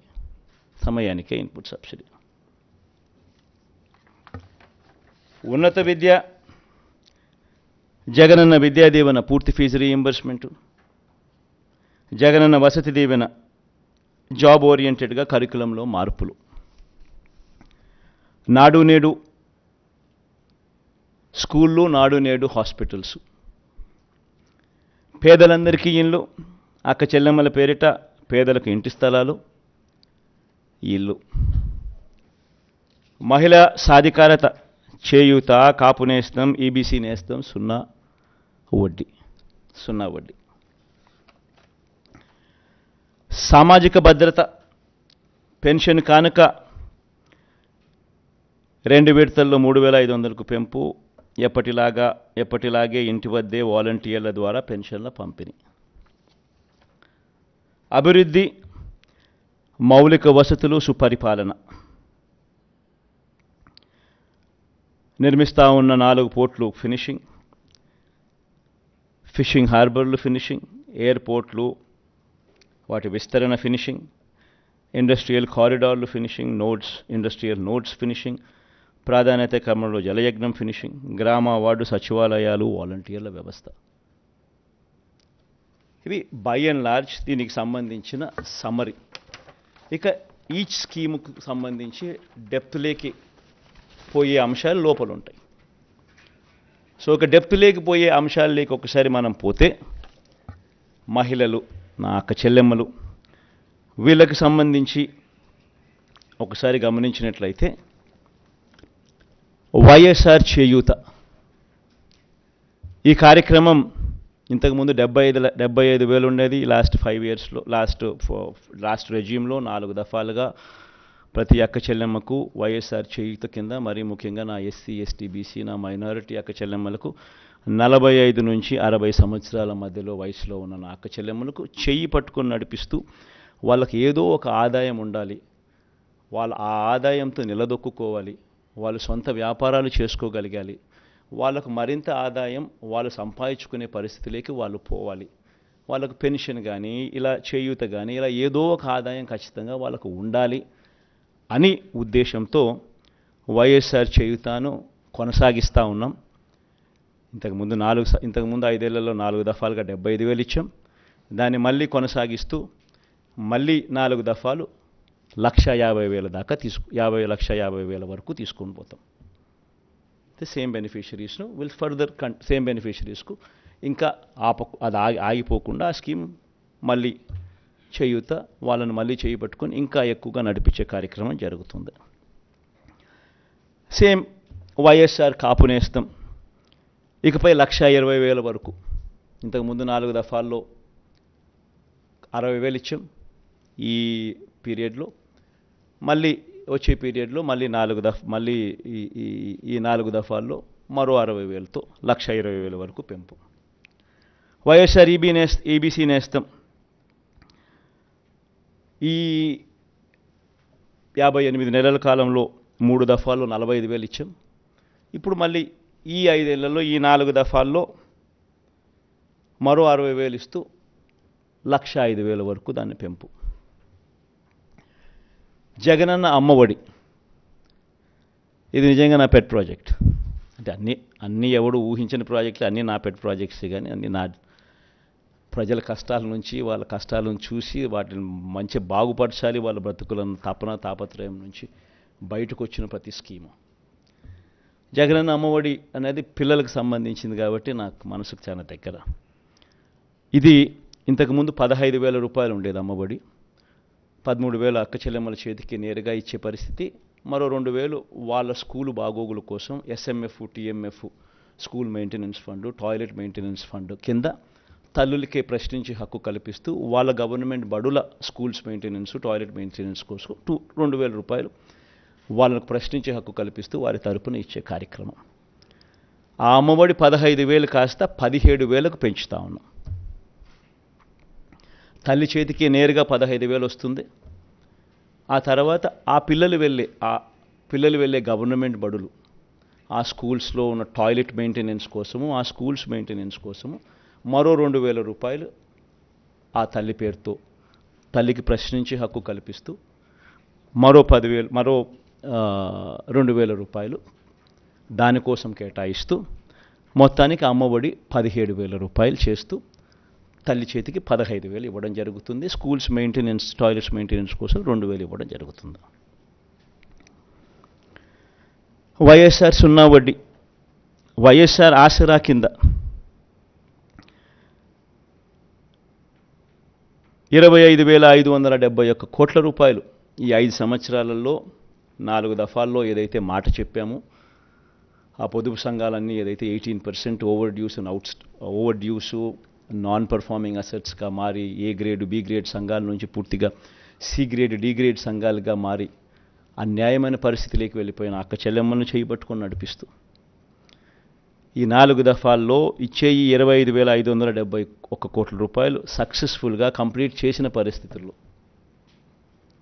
ఆ అక్క చెల్లెమ్మలకు మరింత ప్రోత్సాహం ఇస్తూ 3 లక్షల దాకా రుణాల మీద 0 వడ్డీ ఇచ్చే కార్యక్రమం మరో 5 సంవత్సరాలు కూడా కొనసాగుతుంది.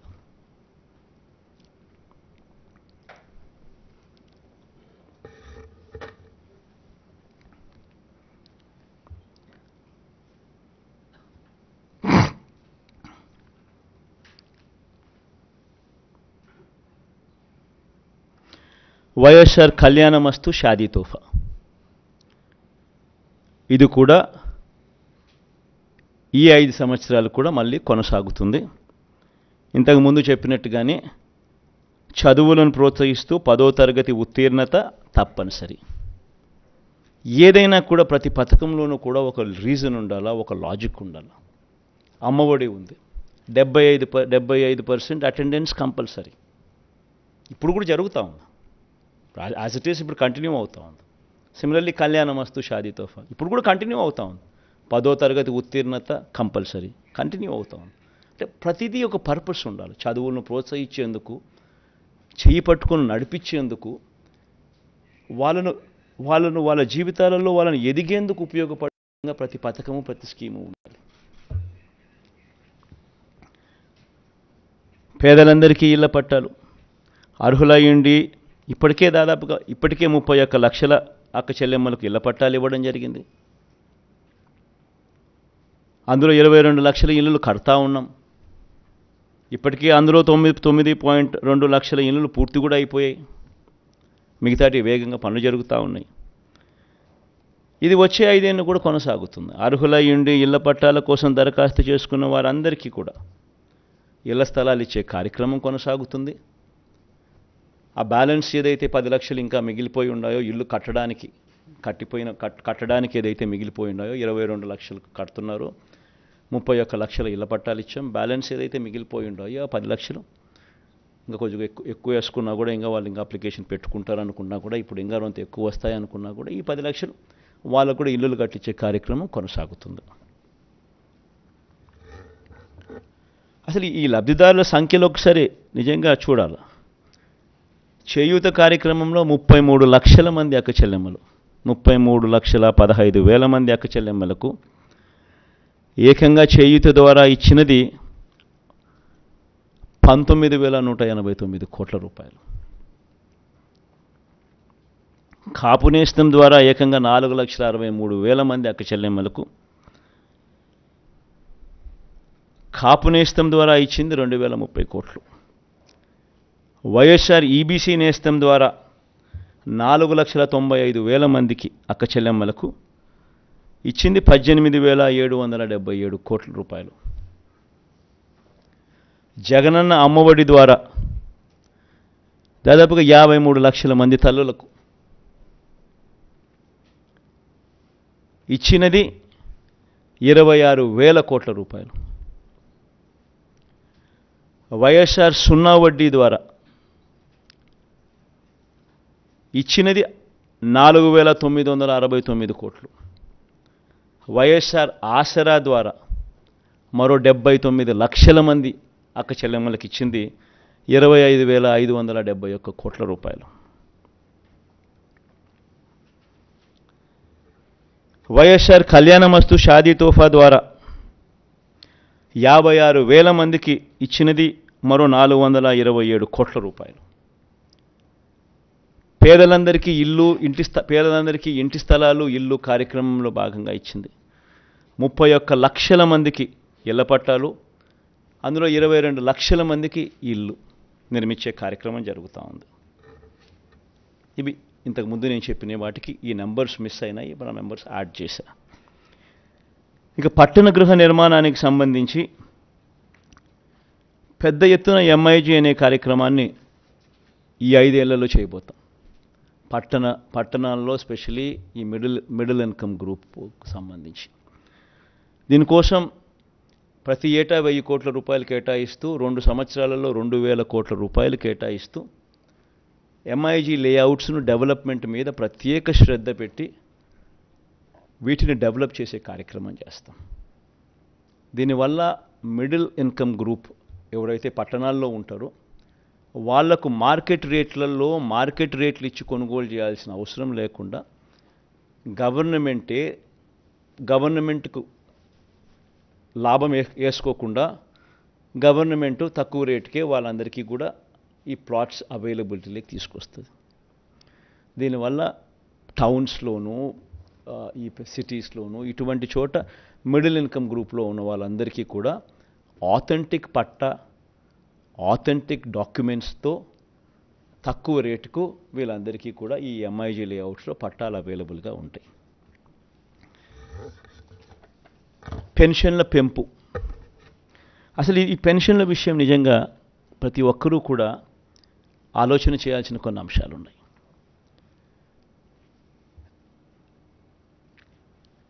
పెన్షన్లకు సంబంధించి మన ప్రభుత్వం అధికారంలోకి రాకమునుపు చంద్రబాబు గారి హయాంలో 4 సంవత్సరాల 10 నెలలు అంటే మార్చి 1 దాకా ఎన్నికలకు 2 నెలల ముందు వరకు పెన్షన్ ఎంత అంటే 1000 రూపాయలు.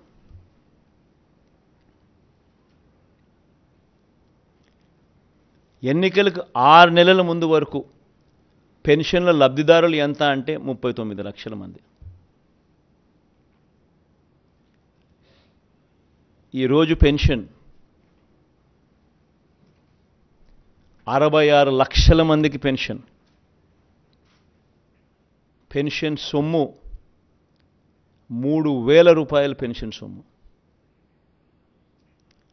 సంవత్సరానికి పెన్షన్ల కోసం ఖర్చు చేసేది 24,000 కోట్ల రూపాయలు.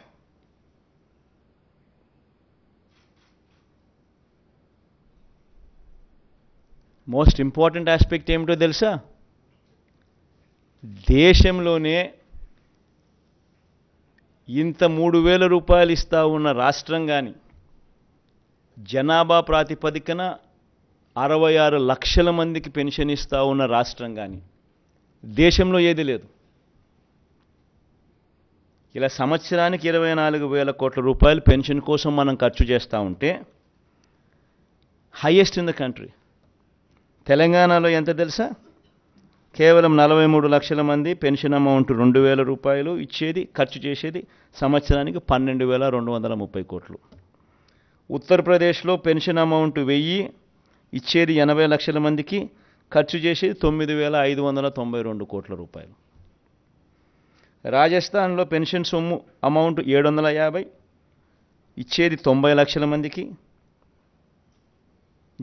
వాళ్ళ జనాభా 8.31 కోట్లు, మన జనాభా 5.10 కోట్లు. 8,114 కోట్లు వాళ్ళ సంవత్సరానికి ఖర్చు. కేరళ వాళ్ళు ఇచ్చేది 1,600 ఇస్తున్నారు నెలకు, 48 లక్షల మందికి ఇస్తూ ఉన్నారు, 7,295 కోట్ల రూపాయలు. మరి దేశం కన్నా మనం ఎంత పైన ఉన్నామో ఒకసారి గమనించమని అడుగుతాం.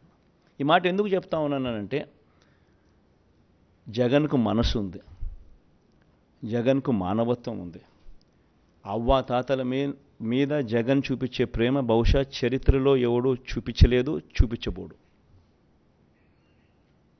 ఇది ఎందుకు చెప్తా ఉన్నానంటే, పెన్షన్ల పెంపు అనే కార్యక్రమం కూడా 3,500కు పెంచుతాం. 250 రూపాయలు పెరిగేది జనవరి 2028, ఇంకొక 250 రూపాయలు పెరిగేది జనవరి 2029. ఈ డేట్లతో సహా కూడా ఎందుకు చెప్తా ఉన్నాను అని అంటే, కల్ముషం లేదు నాలో, అబద్ధం చెప్పదలుచుకోలేదు, మోసం చేయదలుచుకోలేదు. రాష్ట్ర వనరులు సపోర్ట్ చేయాలి. సపోర్ట్ చేయగలిగినప్పుడే పెన్షన్లు మనం ఇవ్వగలుగుతాం, ఇంత సొమ్ము ఖర్చు చేయగలుగుతాం. లేకపోతే చేయని కూడా చేయలేం. 250 రూపాయలు పెరిగింది అని అంటే దాదాపుగా దాని కాస్ట్ 2,000 కోట్ల రూపాయలు పై చిలుకు పడుతుంది. మరో 250 కోట్లు పెరిగిందంటే దాని కాస్ట్ 4,000 కోట్లకు పెరుగుతుంది సంవత్సరానికి, ప్రతి సంవత్సరం.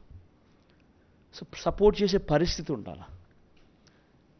కుదుటపడి ఇప్పుడు చేస్తూ ఉన్న పథకాలతో రాష్ట్ర బడ్జెట్ కుదుటపడి మళ్ళీ కొద్దో గొప్ప వెసులుబాటు మళ్ళీ వచ్చి ఆ కొద్దో గొప్ప వెసులుబాటును మళ్ళీ నేను అవ్వాతాతల మీద ప్రేమ చూపించే విషయంలో కొంచెం మళ్ళీ డిస్ట్రిబ్యూట్ చేసే పరిస్థితి వచ్చేది ఎప్పుడు అని అంటే అది లాస్ట్ 2 ఇయర్స్లో మాత్రమే వచ్చే పరిస్థితి కనిపిస్తూ ఉంది. కాబట్టి ఈ నెంబర్స్ కూడా అప్పుడు ఇస్తాను అని చెప్పి కూడా ఖచ్చితంగా చెప్తా ఉన్నా.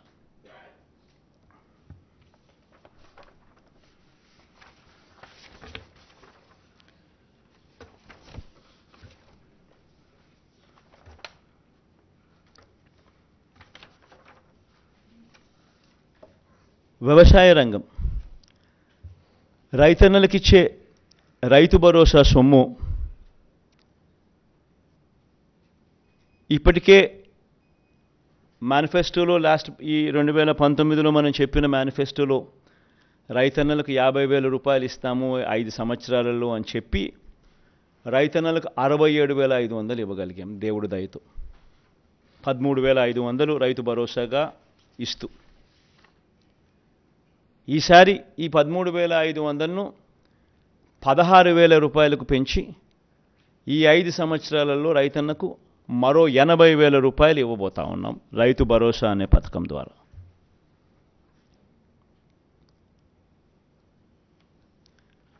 దీనివల్ల 5 ఏళ్లలో రైతుల సంక్షేమం కోసం దాదాపుగా 53 లక్షల మంది రైతన్నలకు దీనివల్ల మంచి జరుగుతుంది. ఇప్పుడు జరుగుతూ ఉన్నట్టుగానే ఈ కార్యక్రమం కొనసాగుతుంది. కొనసాగే ఈ కార్యక్రమం 13,500 నుంచి 16,000కు పెంచి ఇవ్వడం జరుగుతుంది. ఇప్పుడు ఇస్తూ ఉన్నట్టుగానే 3 దఫాల్లో సంవత్సరానికి ప్రతి సంవత్సరం 3 దఫాలుగా ఇప్పుడు ఇస్తా అన్నట్టుగానే జరుగుతుంది. పంట వేసే సమయంలో, పంట కటింగ్ సమయంలో, మళ్ళా సంక్రాంతి సమయంలో అదే మాదిరిగానే జరుగుతుంది.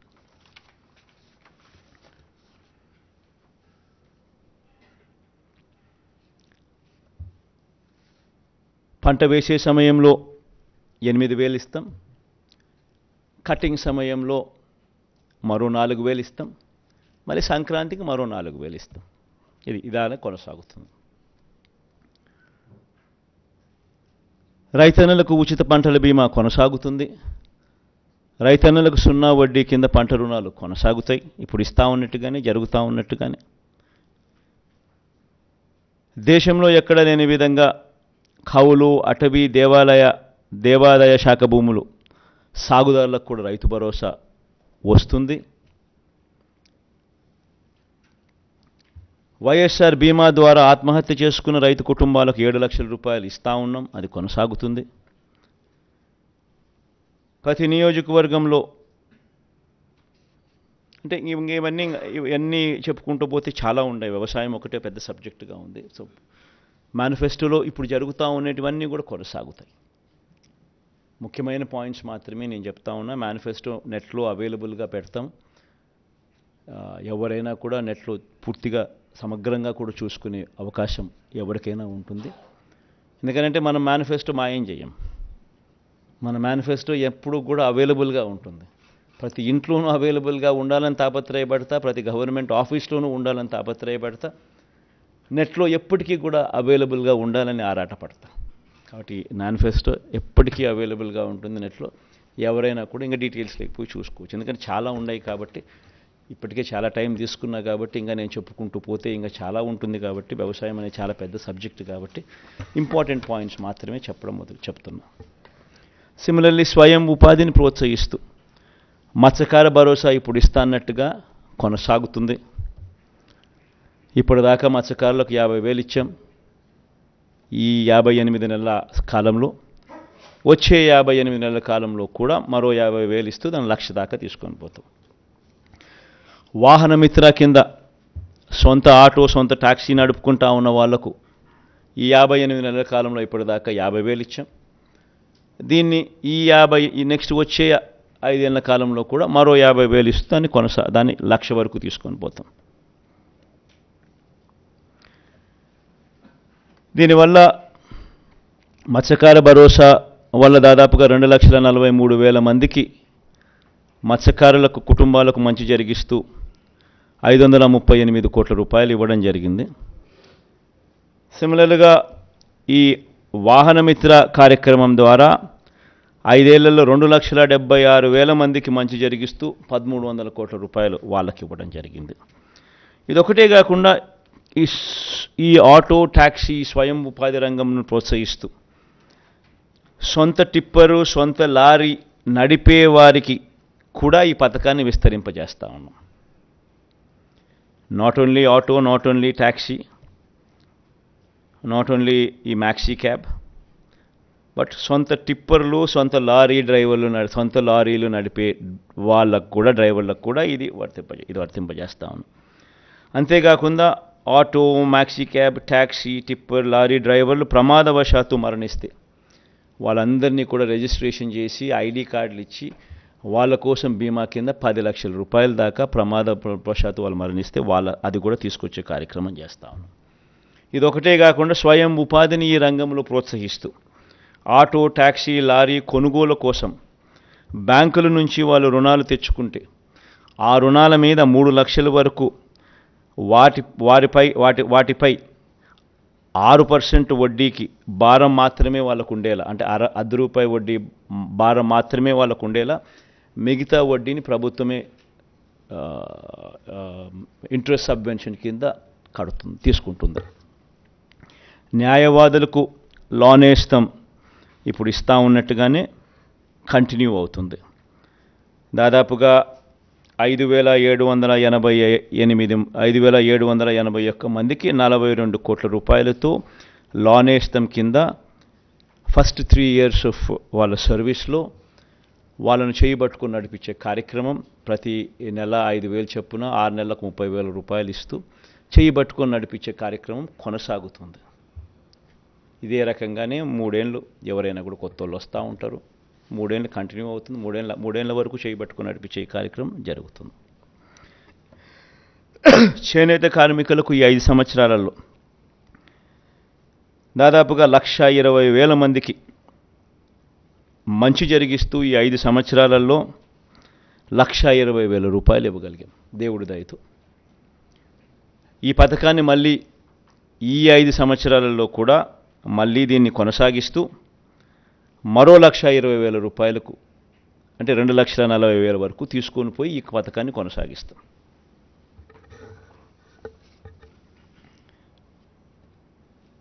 మేనిఫెస్టోలో చెప్పకపోయినా ఈ చేనేత కార్మికులకు ఆప్కోకు గత ప్రభుత్వ బకాయిలు 103 కోట్లతో సహా 468 కోట్ల రూపాయలు ఇప్పటికే చెల్లించాం. పద్మశాలీలకు ప్రత్యేక కార్పొరేషన్ ఏర్పాటు కూడా ఇప్పటికే చేశాం. ఇవన్నీ కూడా కొనసాగుతాయి.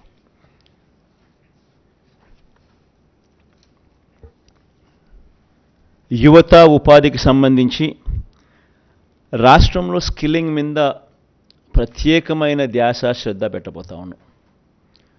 ప్రతి నియోజకవర్గం ఒక యూనిట్ కింద తీసుకొని అక్కడ ఒక స్కిల్ హబ్ నెలకొల్పుతాం.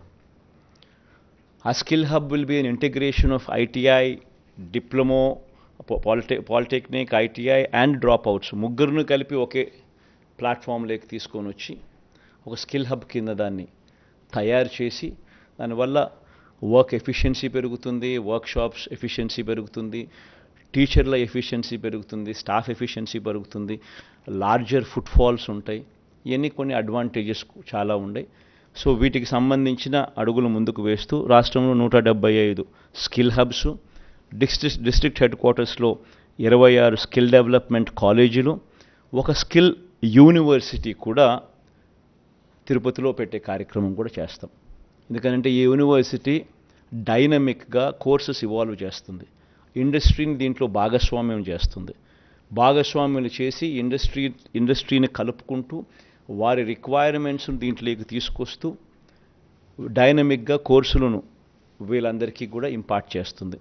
ఈ స్కిల్ కాలేజెస్లో నెలకొల్పడమే కాకుండా ఇక్కడ సీటు తెచ్చుకొని ఇక్కడ ఎవరికైతే మనం ట్రైనింగ్ ఇస్తామో వీళ్ళకు పేడ్ ఇంటర్న్షిప్ కూడా ఇవ్వడం జరుగుతుంది. పిల్లలకు కూడా నెలకు 2,500 రూపాయల అబ్బాయిలకు, 3,000 రూపాయల దాకా అమ్మాయిలకు ఇక్కడ ఈ స్కిల్ హబ్స్ కానీ, స్కిల్ డెవలప్మెంట్ కాలేజీలు కానీ, ఈ స్కిల్ యూనివర్సిటీ ఇంటిగ్రేట్ చేసి ఇక్కడ ఈ ప్లేసెస్లో స్కిల్ని ఇంపార్ట్ చేసే కార్యక్రమం గొప్పగా అడుగులు పడతాయి. ఇంకా మేజర్ పాయింట్స్ మాత్రమే నేను చెప్తున్నాను, ఇంకా చాలా డీటెయిల్డ్గా ఉంది. ఇదన్నీ కూడా వెబ్సైట్ లేకపోతే ఇంకా డీటెయిల్గా కూడా చదవచ్చు. విద్యారంగంలో వచ్చే 5 ఏళ్ళు అమ్మఒడి, విద్యా దీవెన, వసతి దీవెన, విదేశీ విద్యా దీవెన ఇవన్నీ కొనసాగుతాయి. అన్ని ప్రభుత్వ బడులు రూపురేఖలు మార్చే మనబడి నాడు నేడు కార్యక్రమం కొనసాగుతుంది. అన్ని సంక్షేమ హాస్టళ్లు, అంగన్వాడీలు, గవర్నమెంట్ డిగ్రీ కాలేజీలు కూడా ఈ నాడు నేడు కార్యక్రమంలో భాగం చేస్తాం. 2025 నుంచి ఒకటో తరగతికి ఐబీ విద్యా విధానం, ఇలా ప్రతి ఏడాది ఒక క్లాస్ రూమ్ పెంచుకుంటూ 2035 నాటికి 10వ తరగతి విద్యార్థులకు ఐబీ రాష్ట్ర బోర్డుల జాయింట్ సర్టిఫికేషన్ కూడా ఇవ్వడం జరుగుతుంది. ఇప్పుడు కంటిన్యూ చేస్తూ ఉన్నట్టుగా టోఫుల్ క్లాసెస్ కూడా 3వ తరగతి నుంచి పిల్లలకు కంటిన్యూ అవుతాయి. 8వ తరగతి పిల్లలకు ప్రతి ఏటా ట్యాబులు ఇచ్చే కార్యక్రమం కూడా కొనసాగుతుంది. 18 యూనివర్సిటీల్లో కోర్టు కేసుల్లో పెండింగ్లో ఉన్న 3295 అధ్యాపకుల పోస్టుల భర్తీ చేసే ప్రక్రియ కోర్టు కేసులను అధిగమించి మొదలెట్టాం. ఇప్పటికే దీన్ని త్వరితగతిన పూర్తి కూడా చేస్తాం. ఆల్రెడీ జరుగుతూ ఉన్నాయి, పూర్తి కూడా చేస్తాం. డిజిటల్ ఎడ్యుకేషన్లో విద్యారంగాన్ని మరింత బలోపేతం కూడా చేస్తూ అడుగులు వేస్తాం. వ్యవసాయం గురించి ఇంతకు ముందే చెప్పాం, ముఖ్యమైన పాయింట్లు ఆల్రెడీ చెప్పడం జరిగింది. వైద్య రంగానికి సంబంధించి ఆరోగ్యశ్రీని ఈసారి నెక్స్ట్ రాబోయే ఈ 5 ఇయర్స్లో హెల్త్ని ఇంకా సీరియస్గా తీసుకుంటాం. ఇప్పటికే ఆరోగ్యశ్రీని 25 లక్షల దాకా విస్తరించినాం. ప్రొసీజర్స్ను 1050 నుంచి 3300 ప్రొసీజర్స్కు ఆల్రెడీ పెంచడం జరిగింది. నెట్వర్క్ హాస్పిటల్స్ కూడా నెంబర్ బాగా పెంచడం జరిగింది. ప్రివెంటివ్ కేర్లో ఎప్పుడు చూడని అడుగులు కూడా పడ్డాయి. విలేజ్ క్లినిక్లు గ్రామ స్థాయిలో తీసుకొని రావడం, ఫ్యామిలీ డాక్టర్ కార్యక్రమం అనుసంధానం చేయడం, ఆరోగ్య సురక్ష, ఆరోగ్య ఆసరా 2 కూడా ఉపయోగపడడం, ఇవన్నీ కూడా జరుగుతూ వచ్చాయి. ఇంకా ఎక్కువ ధ్యాస దీని మీద పెట్టడం జరుగుతుంది. ఆల్రెడీ చెప్పా మా వాళ్ళతో, ప్రొసీజర్లను ఈసారి ఇంకా పెంచాలి అని చెప్పడం జరిగింది. నియామకాలు, స్పెషలిస్ట్ డాక్టర్ల కొరత దేశంలో గవర్నమెంట్ హాస్పిటల్స్లో 61% స్పెషలిస్ట్ డాక్టర్ల కొరత ఉంటే మన రాష్ట్రంలో స్పెషలిస్ట్ డాక్టర్ల కొరత కేవలం 3.95%. 54,000 పోస్టులు రిక్రూట్మెంట్ జరిగింది ఒక హెల్త్ రంగంలో. ఈ అడుగులన్నీ కూడా వేగంగా అలాగే ముందుకు పడతాయి. ఇప్పటికే 17 కొత్త మెడికల్ కాలేజీలు కడతా ఉన్నాం. అందులో 5 కొత్త మెడికల్ కాలేజ్ ఇప్పటికే నిర్మాణం పూర్తి చేసి అడ్మిషన్స్ కూడా తీసుకుంటున్నారు. మిగిలిన 12 మెడికల్ కాలేజీలు కూడా వేగంగా పూర్తి చేసి అడుగులు ముందుకు పడతాయి.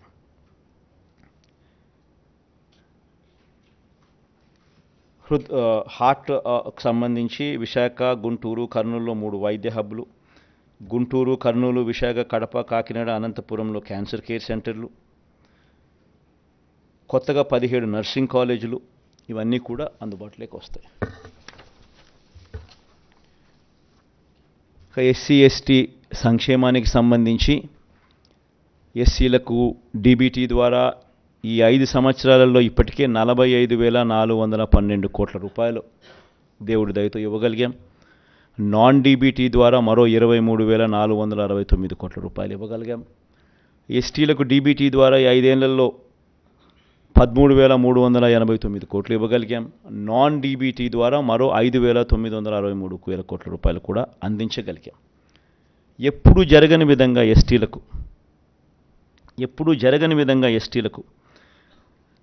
3,22,000 ఎకరాలను ఆర్ఓఎఫ్ఆర్ కింద, డీకేటీ పట్టాల కింద పంచడం జరిగింది. 1,54,000 కుటుంబాలకు ఎస్టీలకు మంచి జరిగిస్తూ,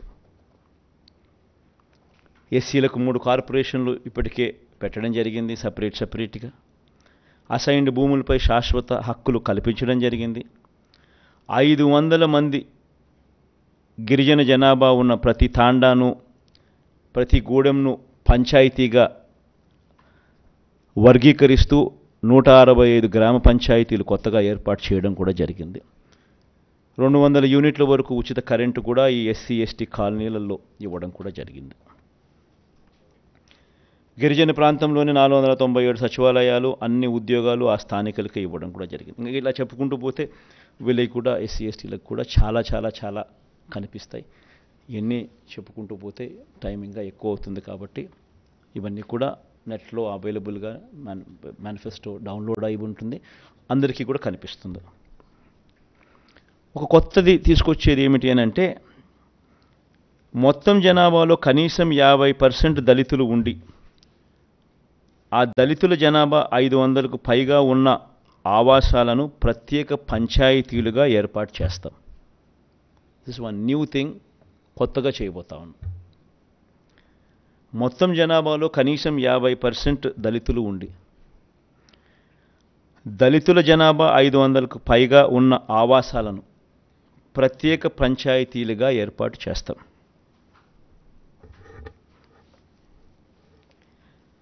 క్రిస్టియన్ మైనారిటీలకు, ముస్లిం మైనారిటీలకు, హిందూ దేవాలయాలకు ఇప్పుడు జరుగుతూ ఉన్నటువన్నీ కూడా కొనసాగుతాయి. కొత్తగా ఒకటి తీసుకొచ్చేది ఏమిటి అంటే, దేవాలయాల నిర్వహణకు ప్రత్యేక నిధి తీసుకొస్తాం. అంటే అన్ని ప్రార్థనా స్థలాలు, beat masks, beat churches, beat దేవాలయాలు ఆల్రెడీ జరుగుతూ ఉంది, మిగతా వాటికి కూడా తీసుకొస్తాం. బీసీ సంక్షేమం గురించి కూడా ఇదే మాదిరిగానే ఇప్పటికే డీబీటీ ద్వారా 1,28,000 కోట్లు, నాన్ డీబీటీ ద్వారా మరో 53,000 కోట్ల రూపాయలు బీసీ సంక్షేమం కోసం ఖర్చు చేశాం. ఇంక నేను సామాజిక న్యాయం గురించి చాలా సందర్భాల్లో నేను చెప్తా వస్తూ ఉన్నా, కంటెంట్ అంతా ఉంది కాబట్టి మళ్ళీ రిపీట్ చేయడం ఎందుకని చెప్పి ఇదంతా కూడా నేను మళ్ళీ ముందుకు పోవడం లేదు. ఇవంతా కూడా నెట్లో అవైలబుల్గా ఉంది.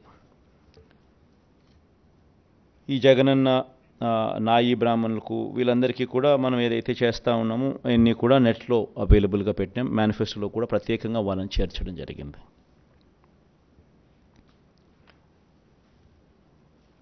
ముస్లిం మైనారిటీలకు కూడా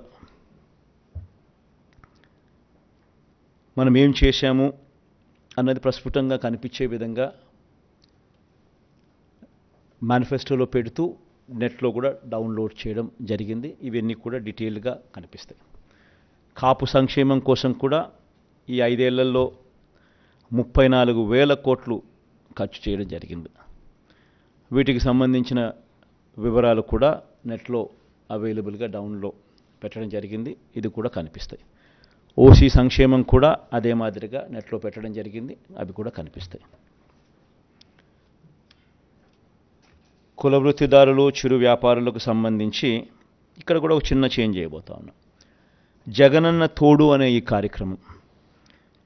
కార్యక్రమం ద్వారా దాదాపుగా 16 లక్షల మందికి, చిన్న వ్యాపారాలు చేసుకునే వాళ్ళకు, ఫుట్పాత్ల మీద అమ్ముకునే వాళ్ళకు, తోపుడు బండ్ల మీద అమ్ముకునే వాళ్ళకు, ఇలాంటి వాళ్లకు 16 లక్షల మందికి 10,000 వరకు సున్నా వడ్డీకే వాళ్లకు రుణాలు అందించే కార్యక్రమం దాదాపుగా 3,373 కోట్ల రూపాయలు ఇచ్చి వాళ్ళ వడ్డీలు ప్రభుత్వమే కడుతూ సున్నా వడ్డీకే వారికి లోన్లు అందించే కార్యక్రమం చేస్తూ ఉంది. వాళ్ళు కరెక్ట్గా ప్రాంప్ట్గా కట్టేదానికి ప్రోత్సహిస్తూ, ప్రాంప్ట్గా వాళ్ళు కడితే దాన్ని 1,000 రూపాయలు పెంచుతూ, 10,000 ప్రాంప్ట్గా కడితే మరుసటి సంవత్సరం 11,000 ఇచ్చేట్టుగా దాన్ని 13,000 దాకా తీసుకొని పోవడం జరిగింది. దాన్ని ఇప్పుడు మనం 15,000కు పెంచి 20,000 దాకా తీసుకొని పోతాం. ఇది ఒక పెద్ద డెవలప్మెంట్. ఎందుకంటే 16 లక్షల మందికి వర్కింగ్ క్యాపిటల్ రిక్వైర్మెంటు ఇంతకుముందు 10,000 ఉండేది, ఇప్పుడు 15,000 అవుతుంది. ప్రాంప్ట్గా కట్టడం మొదలు పెడితే ప్రతి సంవత్సరం 1,000 రూపాయల కింద పెంచుకుంటూ అది 20,000 దాకా పోతుంది. జగనన్న చేదోడు కింద నాయి బ్రాహ్మణులకు, షాపులున్న నాయి బ్రాహ్మణులకు, టైలర్లకు, రజకులకు ఏటా 10,000 ఇచ్చే ఈ కార్యక్రమం 5 ఏళ్లలో ఒక్కొక్కరికి 50,000 సహాయం అందించాం. ఇప్పటికే 3,38,000 మందికి 1,260 కోట్లు ఇచ్చాం. వచ్చే 5 ఏళ్ళు కూడా ఈ పథకం ఎలా అయినా కొనసాగుతుంది. చివరికి వచ్చేసాం, లాస్ట్ పేజ్కి వచ్చాం. ప్రభుత్వ ఉద్యోగులకు సంబంధించి వీరందరికీ కూడా ఏమేం చేశాము అనేది క్లియర్ కట్గా ఆల్రెడీ మేనిఫెస్టోలో పెట్టడం జరిగింది. వీళ్ళందరినీ కూడా నెట్లో కూడా డౌన్లోడ్ కూడా అవైలబుల్గా ఉన్నాయి. వచ్చే 5 ఏళ్లలో జగనన్న విదేశీ విద్యా దీవెనకు ఎంపిక కాని ప్రభుత్వ ఉద్యోగుల పిల్లలకు ఈ ఏడాది నుంచి విదేశీ విద్యకు వారు తీసుకున్న రుణంలో 10 లక్షల వరకు పూర్తి వడ్డీని కోర్సు పూర్తయ్యే వరకు లేదా గరిష్టంగా 5 ఏళ్ల పాటు ప్రభుత్వమే భరిస్తుంది. This one big event, big కార్యక్రమం ఎంప్లాయీస్కు. ఇంకొక బిగ్ థింగ్ ఏంటంటే 25,000 వరకు జీతం పొందే ఆప్కాస్ అంటే అవుట్సోర్సింగ్ కార్పొరేషన్లో పనిచేస్తూ ఉన్న వాళ్ళు 25,000 వరకు ఎవరైతే జీతం పొందుతూ ఉన్నారో అంగన్వాడీలు, ఆశా వర్కర్లు, అవుట్సోర్సింగ్ ఉద్యోగుల కుటుంబాలకు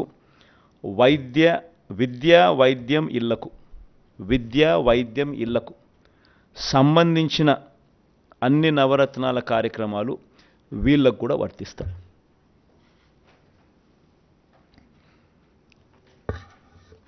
ఎందుకనంటే మన నవరత్నాల పథకాలన్నీ కూడా బీపీఎల్ అని అంటే 12,000 రూపాయల అప్పర్ సీలింగ్ అనేది పట్టణాల్లో, 10,000 అనేది గ్రామాల్లో అప్పర్ సీలింగ్. అంటే మనం రాకమునుపు బీపీఎల్ డెఫినేషన్ వాజ్ 5,000 and 6,000. మనం వచ్చిన తర్వాత దాన్ని 10,000 and 12,000కు మార్చినాం. ఈరోజు దాదాపుగా బెనిఫిటెడ్ హౌస్ హోల్డ్స్ రాష్ట్రంలో దాదాపు 90%. ఈరోజు రాష్ట్రంలో ప్రతి ఇంటికి ఎవరికి ఇచ్చాం, ఎంత ఇచ్చాం, ఎవరికి ఎంత మేలు జరిగింది అనేది కూడా బటన్ నొక్కితే దొరికే విధంగా డేటాతో సహా ఇవ్వగలిగాం. ఎక్కడ లంచాలు లేకుండా, ఎక్కడ వివక్ష లేకుండా నేరుగా బటన్ నొక్కడం, నేరుగా వాళ్ళ కుటుంబాలకు వెళ్ళిపోవడం. Biggest transformation.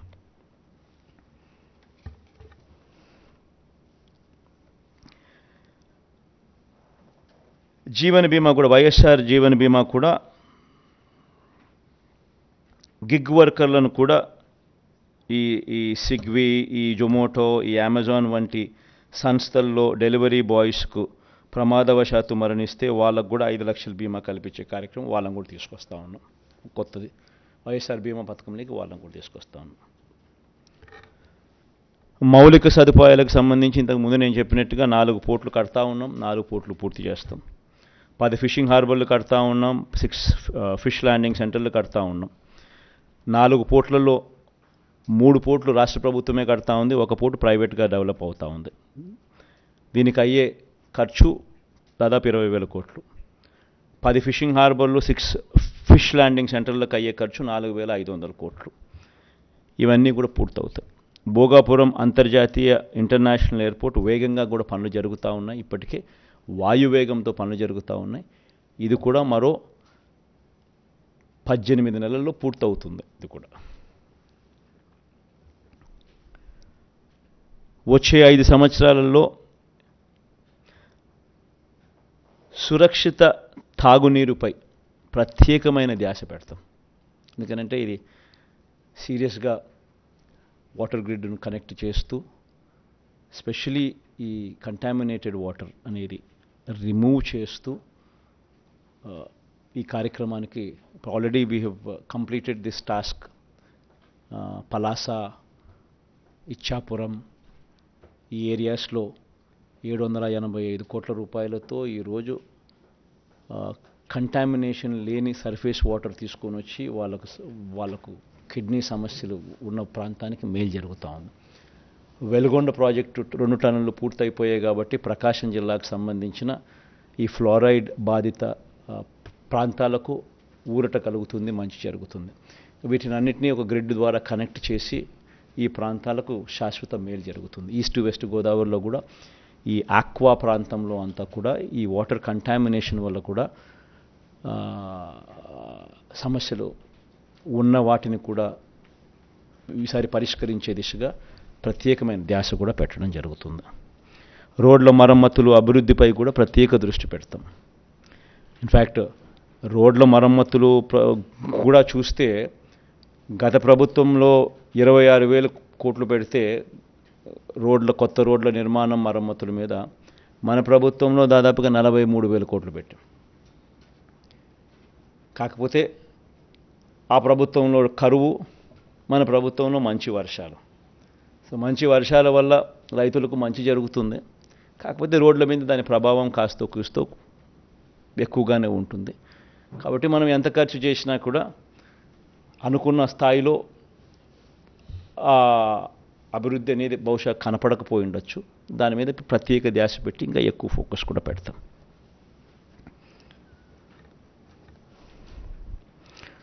రోడ్లు, పార్కులు, డ్రైనేజ్ వంటి మౌలిక సదుపాయాలతో స్మార్ట్ సిటీలుగా జిల్లా కేంద్రాలను అభివృద్ధి చేసే దిశగా అడుగులు వేస్తూ 2,000 కోట్ల రూపాయలు దానికోసం కేటాయింపులు చేసి ఆ దిశగా అడుగులు ప్రతి జిల్లాలోనూ అవన్నీ కూడా వసతులు క్రియేట్ చేసే విధంగా అడుగులు పడతాయి. ఈ 2,000తో అయిపోతాయని నేను చెప్పడం లేదు, బట్ స్టార్టింగ్ పాయింట్ అయితే చేస్తాం. అక్కడి నుంచి దిస్ థింగ్స్ టేక్ టైం. ప్రతి జిల్లాలోనూ పీపీపీ పద్ధతిలో ఒక ఇండస్ట్రియల్ పార్క్ ఖచ్చితంగా ఉండేట్టుగా అభివృద్ధి చేసే కార్యక్రమం వైపు కూడా సీరియస్గా ధ్యాస పెడతాం. ఎంఎస్ఎంఈలకు ఇప్పటికే 2 సార్లు మనం ప్రోత్సాహకాలు ఇచ్చాం. ఇకపై ప్రతి సంవత్సరం ఇచ్చే విధంగా అడుగులు వేస్తాం. రాజధానికి సంబంధించి 2024లో వైఎస్ఆర్ కాంగ్రెస్ పార్టీ ప్రభుత్వం మళ్ళీ ఏర్పడగానే విశాఖ పరిపాలనా రాజధానిగా పాలన సాగుతుంది. రాష్ట్ర అభివృద్ధికి గ్రోత్ ఇంజన్లా పనిచేసేలా విశాఖను అభివృద్ధి చేస్తాం. అమరావతిని శాసన రాజధానిగా, కర్నూలును న్యాయ రాజధానిగా కూడా అభివృద్ధి చేస్తాం. జలయజ్ఞంకు సంబంధించి జలయజ్ఞం ప్రాజెక్టులు ప్రాధాన్యత క్రమంలో పూర్తి చేసే విధంగా అడుగులు వేస్తూ పోతాం. ఇప్పటికే ప్రాధాన్యత క్రమంలో భాగంగానే రిజర్వాయర్ల కెపాసిటీస్ అన్నీ కూడా పెంచుకుంటూ పోయాం. చిత్రావతి అయితేనేమి, వెలుగొండ పూర్తి చేయడం అయితేనేమి, 2 టన్నులు పూర్తి చేయడం అయితేనేమి, అవుకు 2 టన్నులు పూర్తి కావడం అయితేనేమి, ఇవన్నీ కూడా ఇప్పుడు రాయలసీమ లిఫ్ట్ కూడా పూర్తి చేయబోయే కార్యక్రమం అయితేనేమి, పోలవరం పూర్తి చేసే కార్యక్రమం అయితేనేమి, ఇవన్నీ ప్రణాళికాబద్ధంగా పూర్తి చేసే దిశగా అడుగులు వేస్తాం. వచ్చే 5 ఏళ్లలో పోలవరం ప్రాజెక్టును పూర్తి చేస్తాం. 17 మెడికల్ కాలేజీల నిర్మాణం పూర్తి చేస్తాం. నిర్మాణంలో ఉన్న 4 పోర్ట్లు, 10 ఫిషింగ్ హార్బర్లు, 6 ఫిష్ ల్యాండింగ్ సెంటర్లను పూర్తి చేస్తాం. భోగాపురం ఇంటర్నేషనల్ ఎయిర్పోర్ట్ పూర్తి చేస్తాం. ప్రభుత్వ బడులు, హాస్టళ్ళు, అంగన్వాడీలు, ఆసుపత్రుల్లో నాడు నేడు కార్యక్రమం పూర్తి చేస్తాం. పేదలందరికీ ఇళ్ల స్థలాలు, మొదలుపెట్టిన ఇళ్ల నిర్మాణ విప్లవం పూర్తి చేస్తాం. భూముల రీసర్వే ఏదైతే జరుగుతూ ఉందో ఇప్పటికే 17,000 పంచాయతీలు, 17,000 రెవెన్యూ పంచాయతీలకు గాను దాదాపుగా 6,000 రెవెన్యూ పంచాయతీలు ఇప్పటికీ పూర్తయింది. మిగిలినది కూడా పూర్తి చేస్తాం. భూముల రీసర్వే చేసే కార్యక్రమం. ఆక్వా యూనివర్సిటీ పూర్తి చేస్తాం. లా యూనివర్సిటీ కర్నూలులో పూర్తి చేస్తాం. డాక్టర్ అబ్దుల్ హక్ యూనివర్సిటీ కూడా పూర్తి చేస్తాం. గిరిజన ఇంజనీరింగ్ కాలేజు, గిరిజన యూనివర్సిటీ, ఈ 2 కూడా పనులు వేగంగా జరుగుతున్నాయి. ఇవి కూడా పూర్తి చేస్తాం. ఇప్పటికే మొదలుపెట్టిన అగ్రి టెస్టింగ్ ల్యాబులు, కోల్డ్ స్టోరేజ్లు, గోడౌన్లు, ఫుడ్ ప్రాసెసింగ్ సెంటర్లు ఇవి కూడా పూర్తవుతాయి.